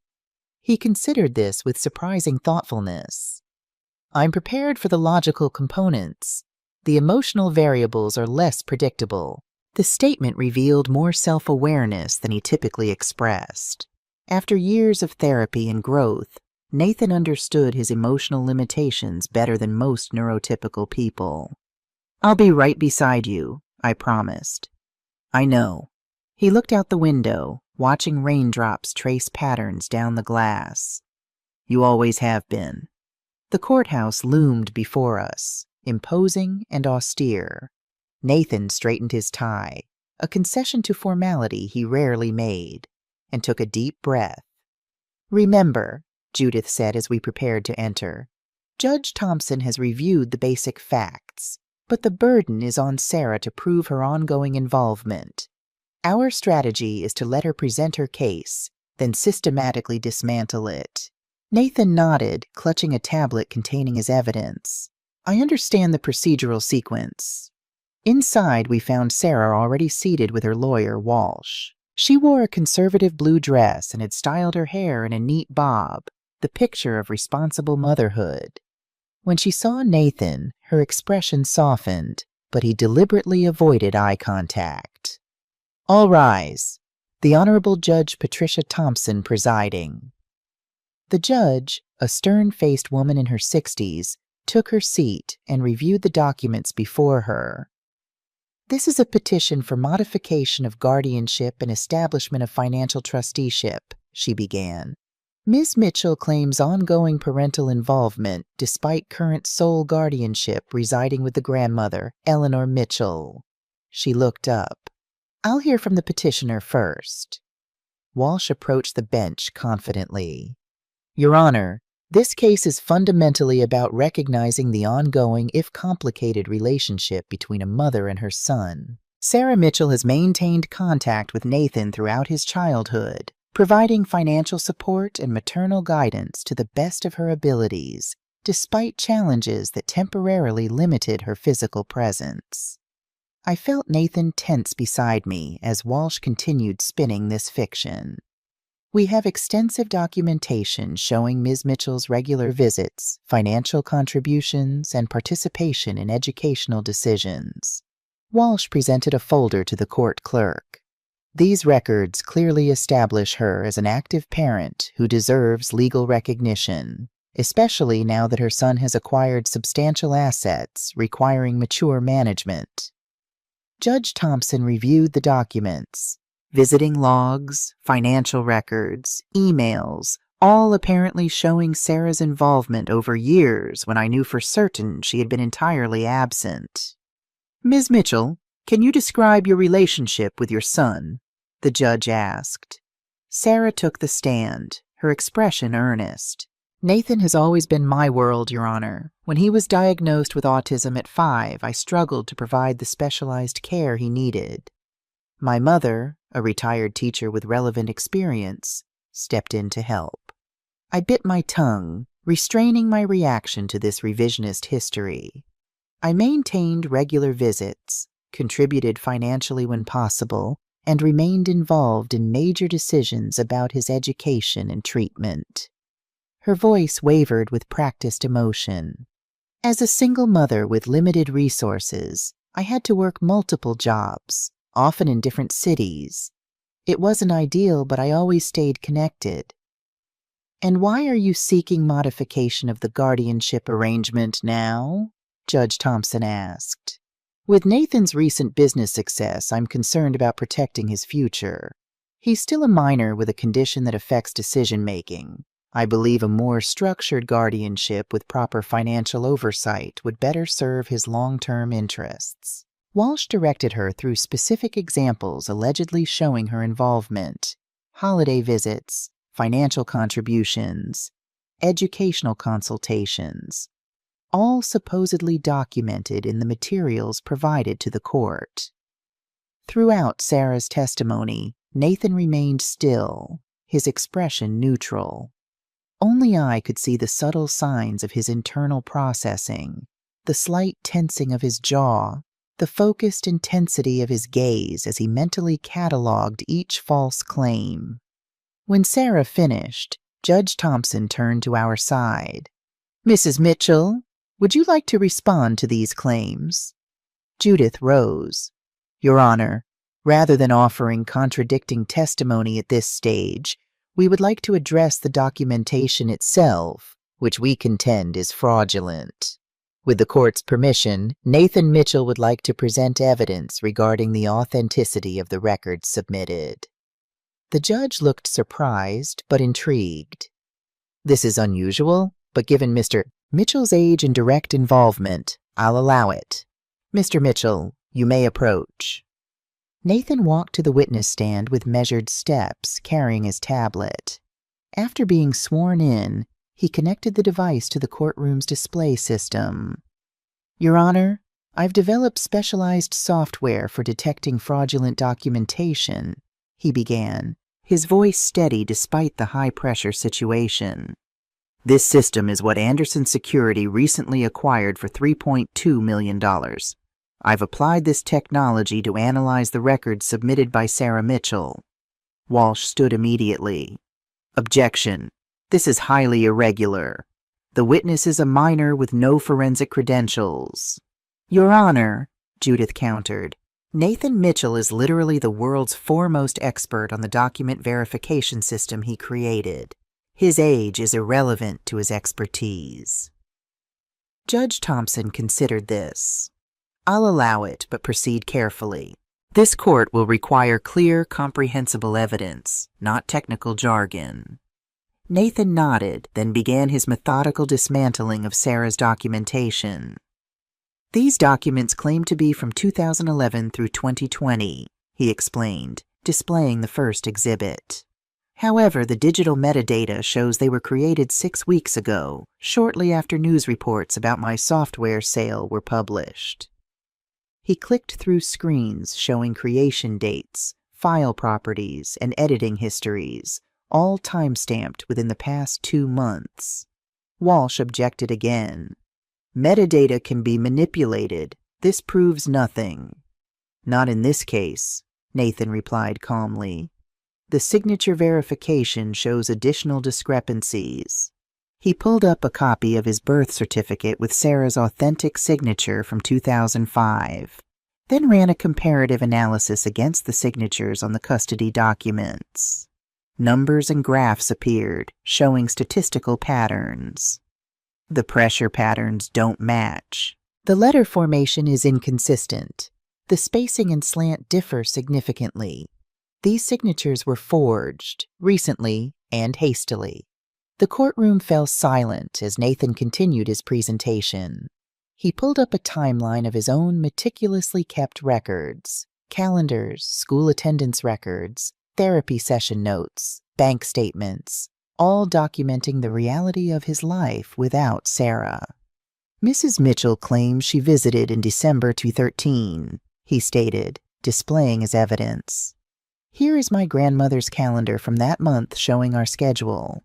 Here are photos from that week with timestamps. Here are my therapy session notes from December 9th, where the therapist confirmed no mother was present. With clinical precision, he addressed each of Sarah's claims. She states she sent money orders for support. Here are 7 years of my grandmother's complete bank records showing no deposits from Sarah Mitchell, not a single dollar. Bank statements appeared on screen, with every transaction highlighted, every source documented.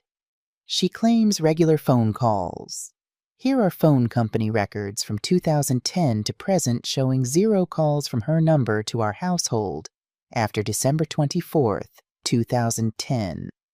The evidence mounted, overwhelming in its thoroughness and precision. For each fraudulent claim Sarah had made, Nathan presented irrefutable evidence of the truth. I watched Sarah's face drain of color as her deception was methodically exposed. Walsh whispered urgently to her, but she seemed frozen, staring at the evidence on the screen.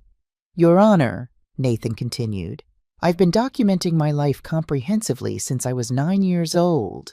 Every calendar entry my grandmother made, every receipt she kept, every therapy session, every school meeting, everything is time-stamped, cross-referenced, and verified in a system that makes retroactive alteration impossible. Judge Thompson leaned forward. You've been doing this since you were 9? Why? Nathan paused, considering the question. Patterns provide security, he said simply. Documentation creates certainty in an uncertain world. The judge studied him with new understanding. Continue. The final piece of evidence concerns the timing of these fraudulent documents. Nathan displayed a new screen.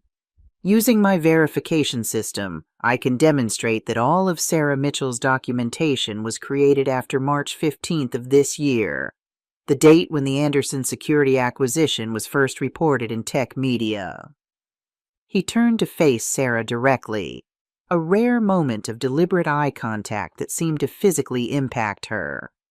She had no interest in me until I built something valuable. The courtroom fell silent. Walsh attempted to object again, but his protest lacked conviction. Judge Thompson reviewed the evidence with careful attention. Mitchell, she finally said, can you explain these discrepancies? Sarah's voice shook as she responded. The metadata could be wrong. The dates might be... I did visit. I did send money. When exactly? The judge pressed. In December 2013, I remember. She trailed off, contradicting herself as Nathan's evidence remained displayed on the screen.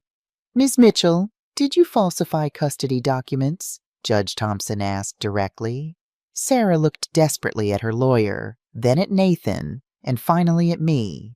The carefully constructed facade crumbled as she whispered, I just wanted a chance to be part of his life. Judge Thompson's expression hardened. That's not what I asked. After a long moment, Sarah nodded.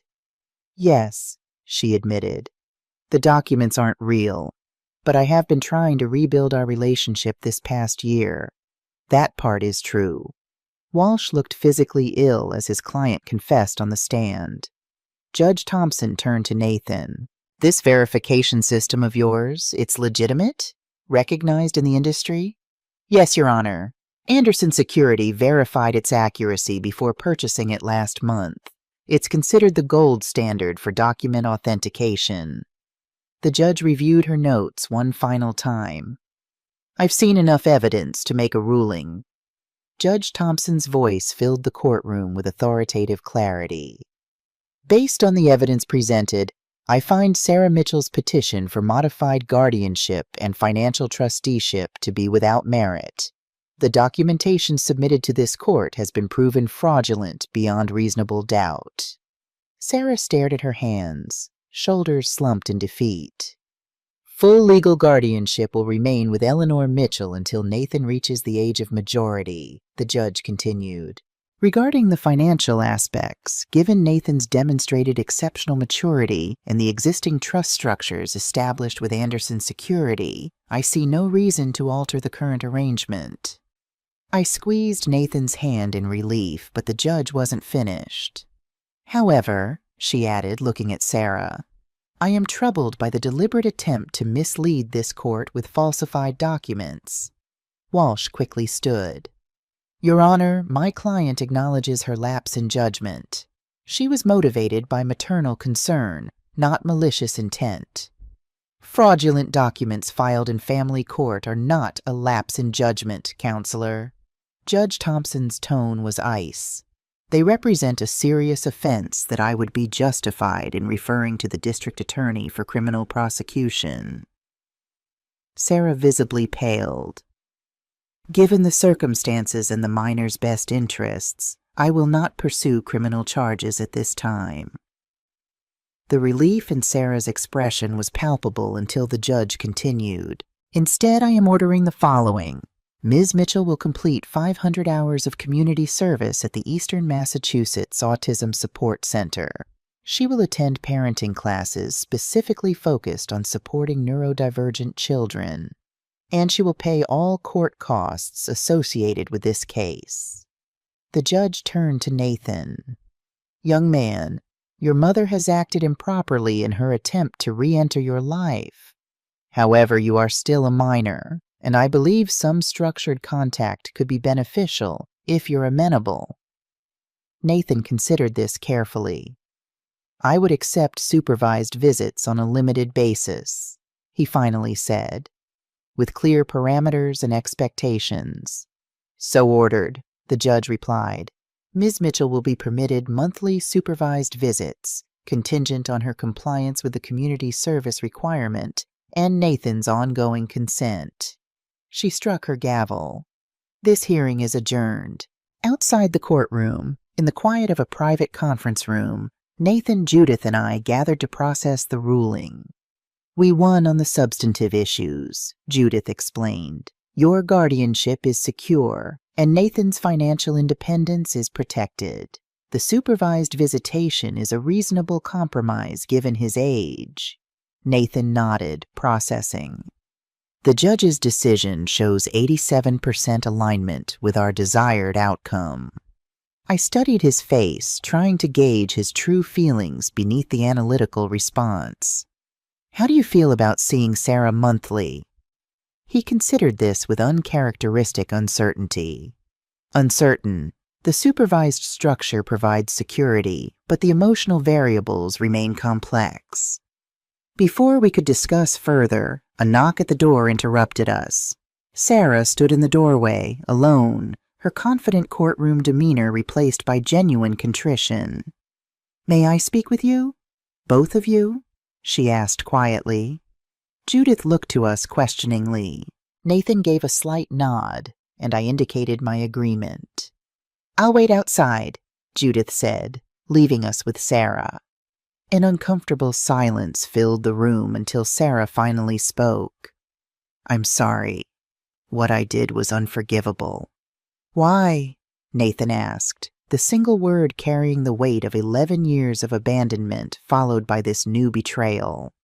Sarah sank into a chair, seeming to age before our eyes.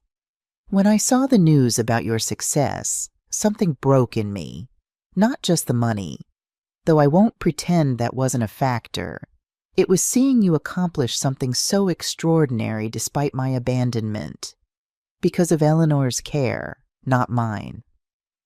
I told myself I deserved to be part of your success, that somehow giving birth to you entitled me to claim some role in the remarkable person you've become." "That's not logical," Nathan stated flatly. A small, sad laugh escaped her. "No, it's not. But shame and regret aren't logical emotions, they're desperate ones." She turned to me. "I'm sorry, Mom, for everything. Leaving Nathan with you, disappearing, then trying to take credit for the incredible job you've done raising him." "I didn't do it for you," I said quietly. "I did it for him." Sarah nodded.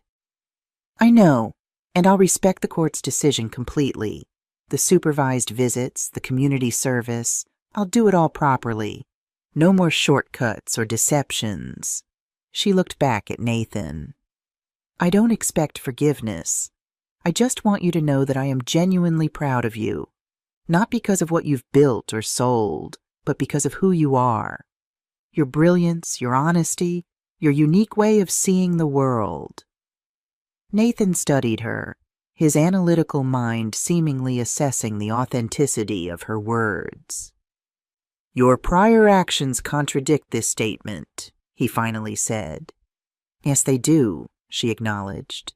"Words mean nothing without consistent behavior to support them. I can only try to demonstrate over time that I've changed." After she left, Nathan remained silent for several minutes, processing the interaction. "Do you think she meant it?" he finally asked. The question surprised me. Nathan rarely asked for my interpretation of others' emotions or intentions. "I think she did," I replied carefully. "Whether she can sustain that intention over time is a different question." He nodded, accepting this assessment. "The supervised visitation structure provides an appropriate testing mechanism for her reliability." His pragmatic approach to the emotional complexity made me smile despite the day's stress. "Yes, it does." As we gathered our things to leave, Nathan paused. "Eleanor, yes? Thank you for never requiring legal intervention to fulfill your responsibilities to me." The simple statement, delivered in his matter-of-fact way, brought tears to my eyes. "You never needed to be a responsibility, Nathan. You were always a gift." In the months following the court hearing, our lives settled into a new pattern.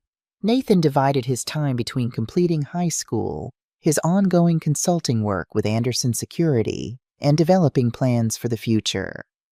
The $3.2 million from the sale of his verification system was securely held in trust, with provisions for college expenses and startup funding for future projects. Sarah began her court-mandated community service at the Eastern Massachusetts Autism Support Center. To my surprise, the director called me after her first month. "Mrs. Mitchell, I wanted to let you know that Sarah has been exceptional with our families," she said. "She's going beyond her required hours, developing a parent support program specifically for those with newly diagnosed children." "Really?" I couldn't keep the skepticism from my voice. "I understand your hesitation," the director replied, "but she's been remarkably committed." She told me about her history, abandoning Nathan, the recent court case. She's using her experience as a cautionary tale while helping parents find the resources she never accessed. The information left me conflicted.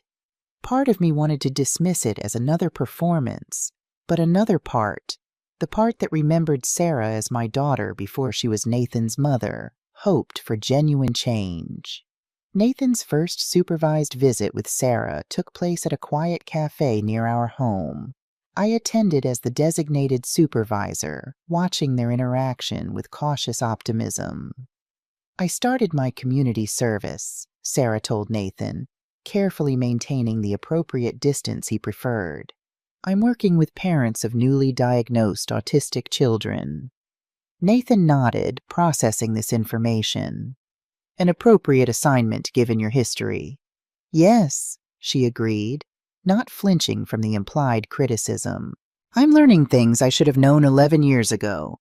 About sensory processing, communication differences, support systems." "That information was available then," Nathan pointed out. "It was. I just wasn't ready to access it." Sarah paused, choosing her words carefully. "My failure wasn't about you, Nathan. It was about my inability to adapt to unexpected challenges."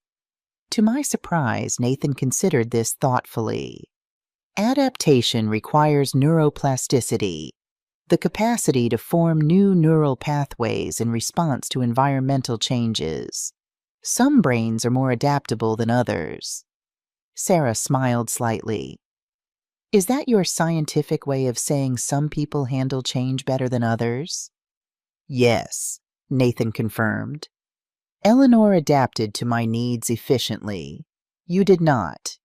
The difference wasn't in my autism, but in your respective neurological flexibility." Over the following months, these supervised visits continued. Sarah maintained perfect attendance, always arriving prepared with topics that might interest Nathan without overwhelming him. She respected his boundaries, listened more than she spoke, and never pressured him for more emotional connection than he offered. As she demonstrated consistent reliability, Nathan gradually relaxed his guard. Their monthly visits extended in duration, and occasionally he would share details of his latest programming projects or his plans for college. By the time Nathan's high school graduation approached, Sarah had completed her community service hours and continued volunteering at the Autism Center. The director had offered her a part-time position developing resources for parents struggling with their children's diagnoses. "She's uniquely positioned to reach parents at risk of abandoning their responsibilities," the director explained. "She's been where they are, made the worst possible choice, and now can guide them toward better options." Meanwhile, Nathan was focused on his future. He'd been accepted to MIT's Flexible Computer Science program, a hybrid approach combining online learning with periodic campus residencies that would accommodate his sensory sensitivities while challenging his exceptional mind. But Nathan had plans beyond education. "I've been researching alternative applications for my pattern recognition algorithms," he told me one evening. "The non-compete clause from Anderson Security prevents direct work and document verification for 3 years, but the underlying principles have broader applications." His eyes lit up with rare animation.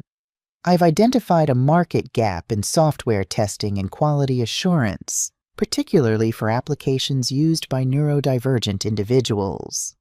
Most interfaces are designed for neurotypical users without consideration for alternative processing styles."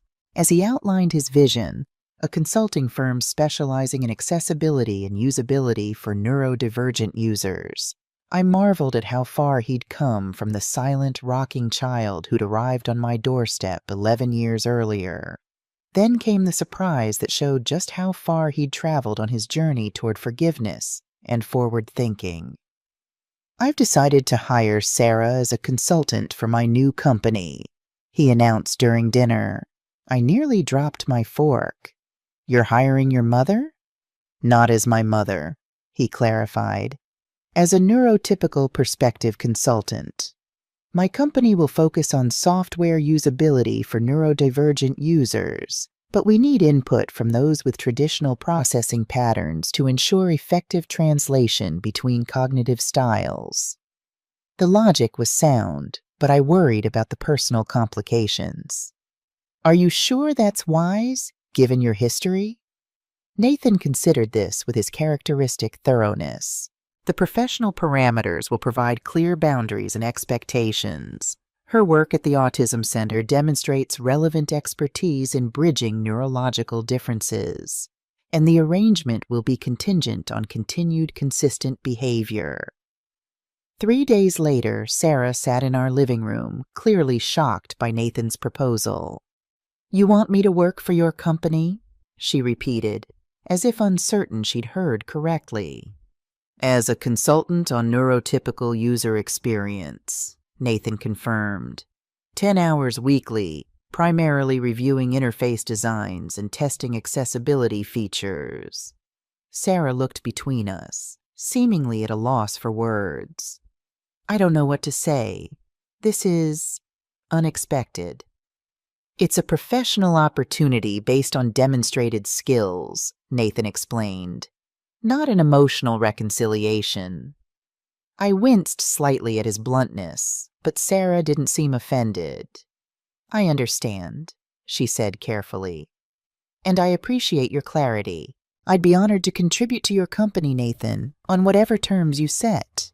Nathan handed her a folder containing a detailed contract. "The agreement includes both professional requirements and personal behavior standards. Any violation will result in immediate termination." Sarah reviewed the document with appropriate seriousness. The professional components were standard consulting terms, but the personal section included stipulations about sobriety, reliability, and boundary respect. "This is very thorough," she said, looking up from the papers, "and entirely fair." "You don't have to decide immediately," Nathan told her. "Considered evaluation improves decision quality." "I don't need more time," Sarah replied. "I accept all terms and conditions." She signed the contract with steady hands, then returned it to Nathan. "Thank you for this opportunity. I won't disappoint you." As she left, I found myself cautiously hopeful. The arrangement wasn't conventional, but it provided a structured way for Nathan to rebuild a relationship with his mother while maintaining the control he needed to feel secure. Nathan's company, Neuromatch Consulting, launched officially in September of his senior year of high school. With his financial resources from the Anderson Security acquisition, he leased a small office space near our home and began hiring his first employees. His initial hire surprised me. Stephen Chen, a young man with autism who had been my student nearly 20 years earlier. I remembered fighting the school board on his behalf when they wanted to place him in a restrictive environment. "Stephen has exceptional pattern recognition skills," Nathan explained. "His social challenges made traditional employment difficult, but his methodical testing approach is ideal for our objectives." Within months, the staff grew to include 5 neurodivergent professionals, each with unique talents that traditional workplaces had overlooked or failed to accommodate. Nathan created an environment specifically designed for their needs. Quiet workspaces, flexible hours, clear communication protocols, and sensory-friendly common areas. Sarah's consulting role expanded as the company developed. Her ability to translate between neurodivergent perspectives and neurotypical client expectations proved invaluable. She worked diligently, maintained professional boundaries, and consistently demonstrated the reliability that had been absent in her personal life for so many years. One rainy afternoon, I visited Neuromatch's offices and found a scene that brought tears to my eyes. Nathan and his team gathered around a conference table, engrossed in testing a new application. The room hummed with focused energy, each person contributing their unique perspective. Stephen looked up as I entered, his face lighting with recognition. "Mrs. Mitchell, you told the principal I wasn't broken, just different." His voice cracked slightly. "Nathan says the same thing now." I couldn't speak, simply nodded as emotion washed over me. In a corner of the room, Sarah worked quietly, occasionally offering input but mostly listening attentively. She caught my eye and offered a small, uncertain smile. not presuming forgiveness, but acknowledging our shared pride in Nathan's accomplishments. Later, as I prepared to leave, Sarah approached hesitantly. "He's remarkable, isn't he?" "Yes," I agreed simply. "Not despite his autism. Because of it," I finished. "His mind works exactly as it should." Sarah nodded. "I wish I'd understood that 11 years ago." I studied my daughter's face, noting the genuine regret in her expression. "What would you have done differently, if you could go back?" She considered this carefully. "I would have asked for help instead of running away. I would have learned about his unique brain instead of trying to force him into neurotypical patterns. I would have seen his differences as gifts, not burdens." The answer held no excuses or self-justification, just honest acknowledgement of her failures. "Nathan has surpassed both our expectations," I observed. "He has," Sarah agreed. "Because of you. Because you saw his potential when I couldn't." The simple truth hung between us, not accusatory, just factual. "He's creating his own path now," I said finally. "Neither of us can take credit for that." Sarah smiled slightly. "True. He always was remarkably self-directed." This moment of shared understanding didn't erase the past, but it offered something I hadn't expected. A glimpse of the mother Sarah might have become if she'd made different choices. As Nathan's high school graduation approached, he was already living a semi-independent life, dividing his time between school, his growing company, and preparing for MIT's program.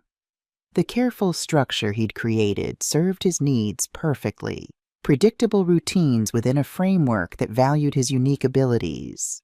The graduation ceremony itself presented sensory challenges, crowds, loud applause, unpredictable speeches. But Harper Academy made accommodations, allowing Nathan to wear noise-canceling headphones and sit at the end of a row near an exit. When his name was called as valedictorian, the pride that swelled in my chest was almost overwhelming. His speech was brief, precise, and powerful in its honesty. "Statistical analysis suggests I should acknowledge those who have contributed to my academic success," he began, earning chuckles from those who knew his literal communication style. "But beyond statistics, I recognize that success depends on acceptance. My grandmother, Eleanor Mitchell, accepted my neurodivergent brain not as a deficit to overcome, but as a different operating system with unique capabilities. This perspective shift is what all humans, neurotypical or neurodivergent, require to reach their potential." There wasn't a dry eye in the audience as he concluded with, "Patterns indicate that our differences, when properly supported, become our greatest assets. Thank you for providing that support." As we celebrated afterward with a small gathering at home, just us, a few teachers, Nathan's small circle of friends, and Sarah in her carefully negotiated role, I found myself reflecting on our extraordinary journey. The terrified 5-year-old rocking on my porch had become this confident young man with a bright future ahead of him. Sarah approached me as I stood watching Nathan explain a technical concept to his former teachers. "You did it, Mom," she said softly. "You gave him everything I couldn't." "He did most of it himself," I replied honestly. "I just provided stability." "Stability is everything," Sarah said. "I know that now." She hesitated. "I have something for him. A graduation gift. I wanted to check with you first." She handed me a small box. Inside was a watch. Not flashy, but elegant in its precision. The face showed not just hours and minutes, but also the date, moon phase, and multiple time zones. "It's an engineer's watch," she explained, "completely mechanical, no electronics to break down. It'll run for decades with proper care." I thought he might appreciate the precision, the craftsmanship. The thoughtfulness of the gift surprised me. She'd chosen something that aligned perfectly with Nathan's appreciation for meticulous engineering and reliability. Not something showy or emotional, but practical and lasting. "He'll like this," I said, handing it back. "You should give it to him yourself." Later, I watched from across the room as Sarah presented the gift. Nathan examined it with his characteristic thoroughness, turning it over in his hands, studying the movement visible through the transparent back. "The mechanical precision is impressive," he said finally. "The chronometer certification indicates accuracy within 4 to +6 seconds per day." "I thought you'd appreciate that," Sarah replied. "It doesn't need batteries or updates. It just needs winding, and it will keep working reliably." Nathan looked up at her, making one of his rare moments of direct eye contact. "Thank you. This is an appropriate and thoughtful selection." Coming from Nathan, this was high praise indeed. Sarah seemed to understand, smiling with genuine pleasure at his approval. That summer brought another significant milestone: Nathan's decision to move into his own apartment. After careful research, he found a quiet building within walking distance of both our home and the Neuromatch offices. "I've analyzed the cost-benefit ratio of independent living," he explained with his usual methodology. "Proximity to established routines reduces transition stress by 47%. The layout accommodates sensory needs with minimal shared walls and southern exposure for natural lighting." I was both proud and apprehensive. At 18, he was certainly capable of living alone. He'd been effectively managing his own schedule and needs for years. But the protective part of me worried about the 1,000 little things that might go wrong. "I've created contingency protocols for 16 potential emergency scenarios," he assured me, accurately reading my concerns. "And the location allows for rapid assistance if required." The apartment itself perfectly reflected Nathan's personality. Clean lines, minimal decoration, everything arranged with precise intention. He installed programmable lighting to accommodate sensory sensitivities, created clearly defined spaces for different activities, and set up systems for maintaining order and routine. I helped him move in, watching with a mixture of pride and nostalgia as he meticulously organized his belongings.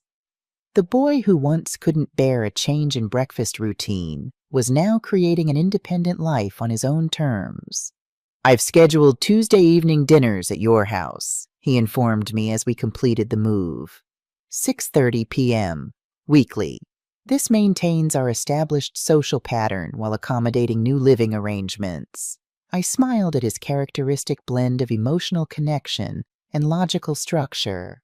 I'd like that very much. On his first night in the new apartment, I returned home to a house that felt strangely empty. For 11 years, my life had revolved entirely around Nathan's needs and routines. His absence left a void I hadn't fully anticipated. The doorbell rang, interrupting my melancholy thoughts. Sarah stood on the porch, an echo of that fateful day years ago, but with a very different expression. "Nathan told me he moved in today," she said. "I thought you might want company."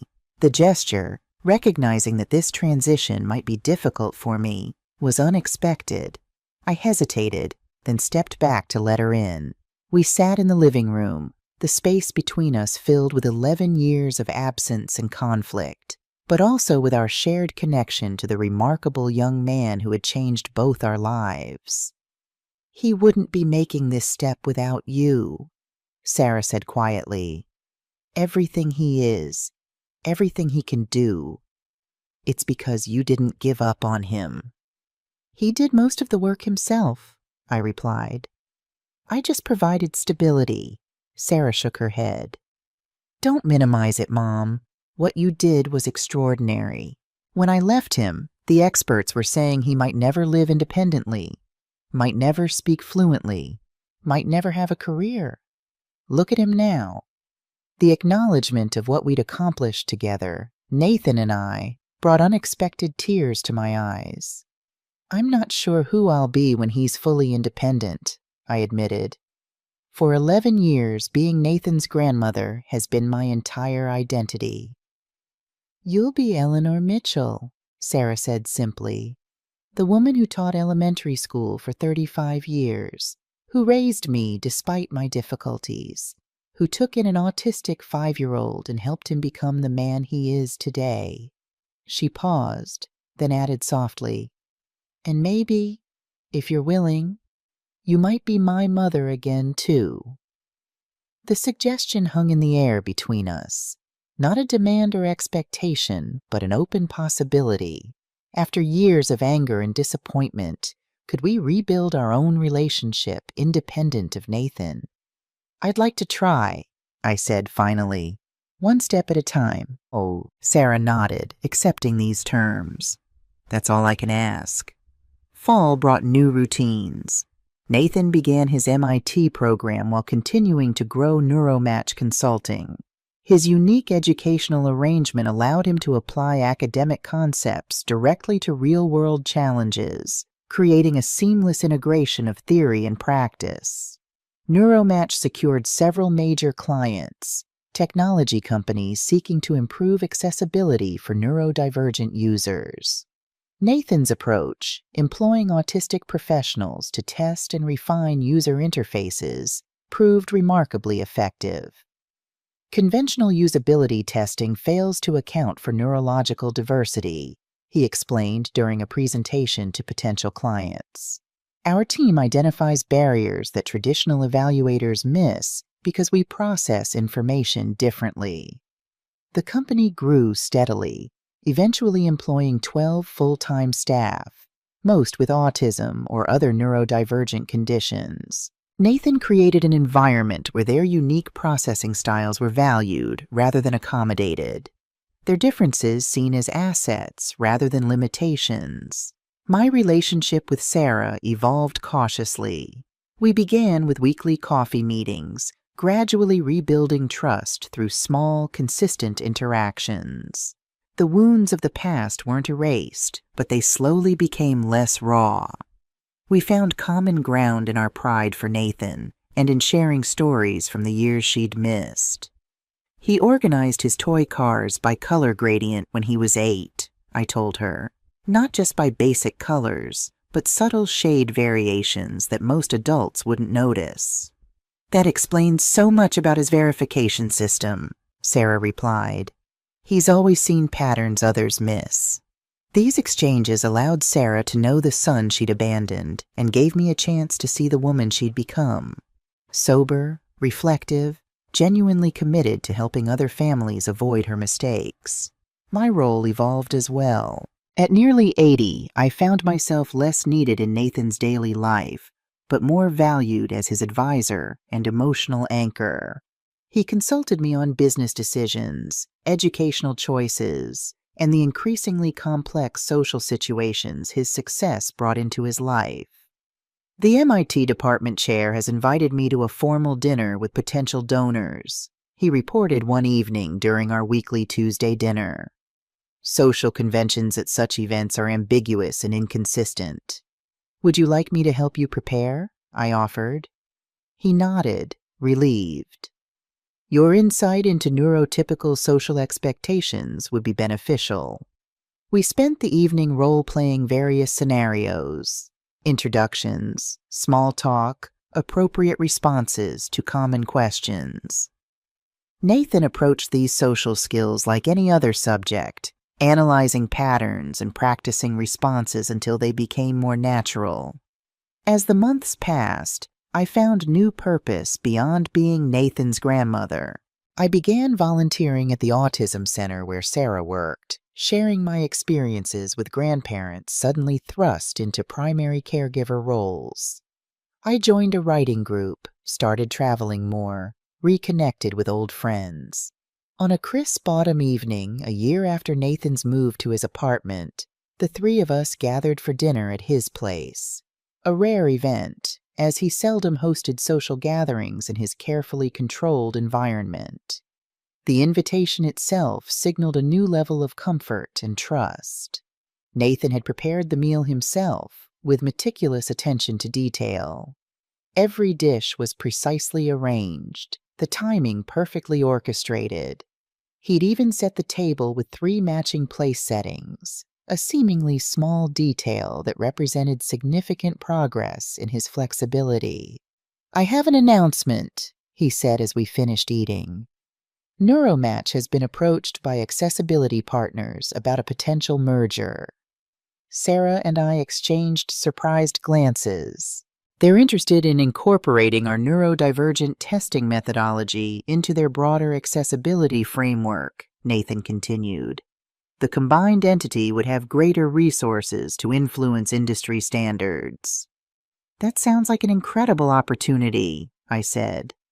"The financial terms are favorable," he acknowledged. "But more importantly, it would expand our impact exponentially. Our testing protocols could become industry standard." It was clear he'd already analyzed every angle of the proposal with his characteristic thoroughness. What surprised me was his next statement. "I've requested that all current employees receive equity in the merged company," he said, "including Sarah." Sarah looked up, clearly stunned. "Nathan, that's... You don't need to do that." "It's not sentiment," he replied matter-of-factly. "Your contributions to our neurotypical interface testing have demonstrably improved our results.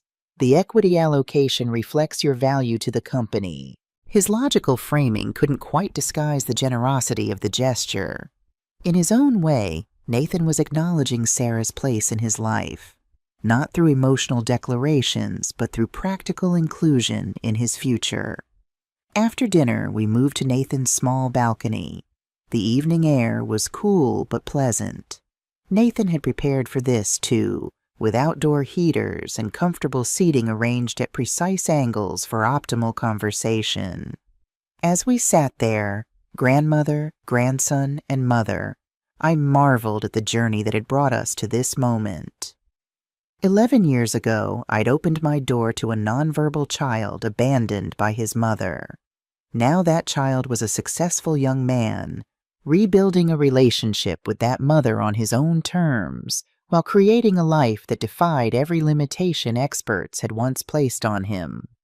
"I've been calculating probabilities," Nathan said suddenly, breaking the comfortable silence. "When Sarah left 11 years ago, the statistical likelihood of our current circumstances was approximately 0.003%. "Meaning?" Sarah asked. "Meaning we've defied probability." A small smile, rare and precious, crossed his face. "Patterns aren't always destiny."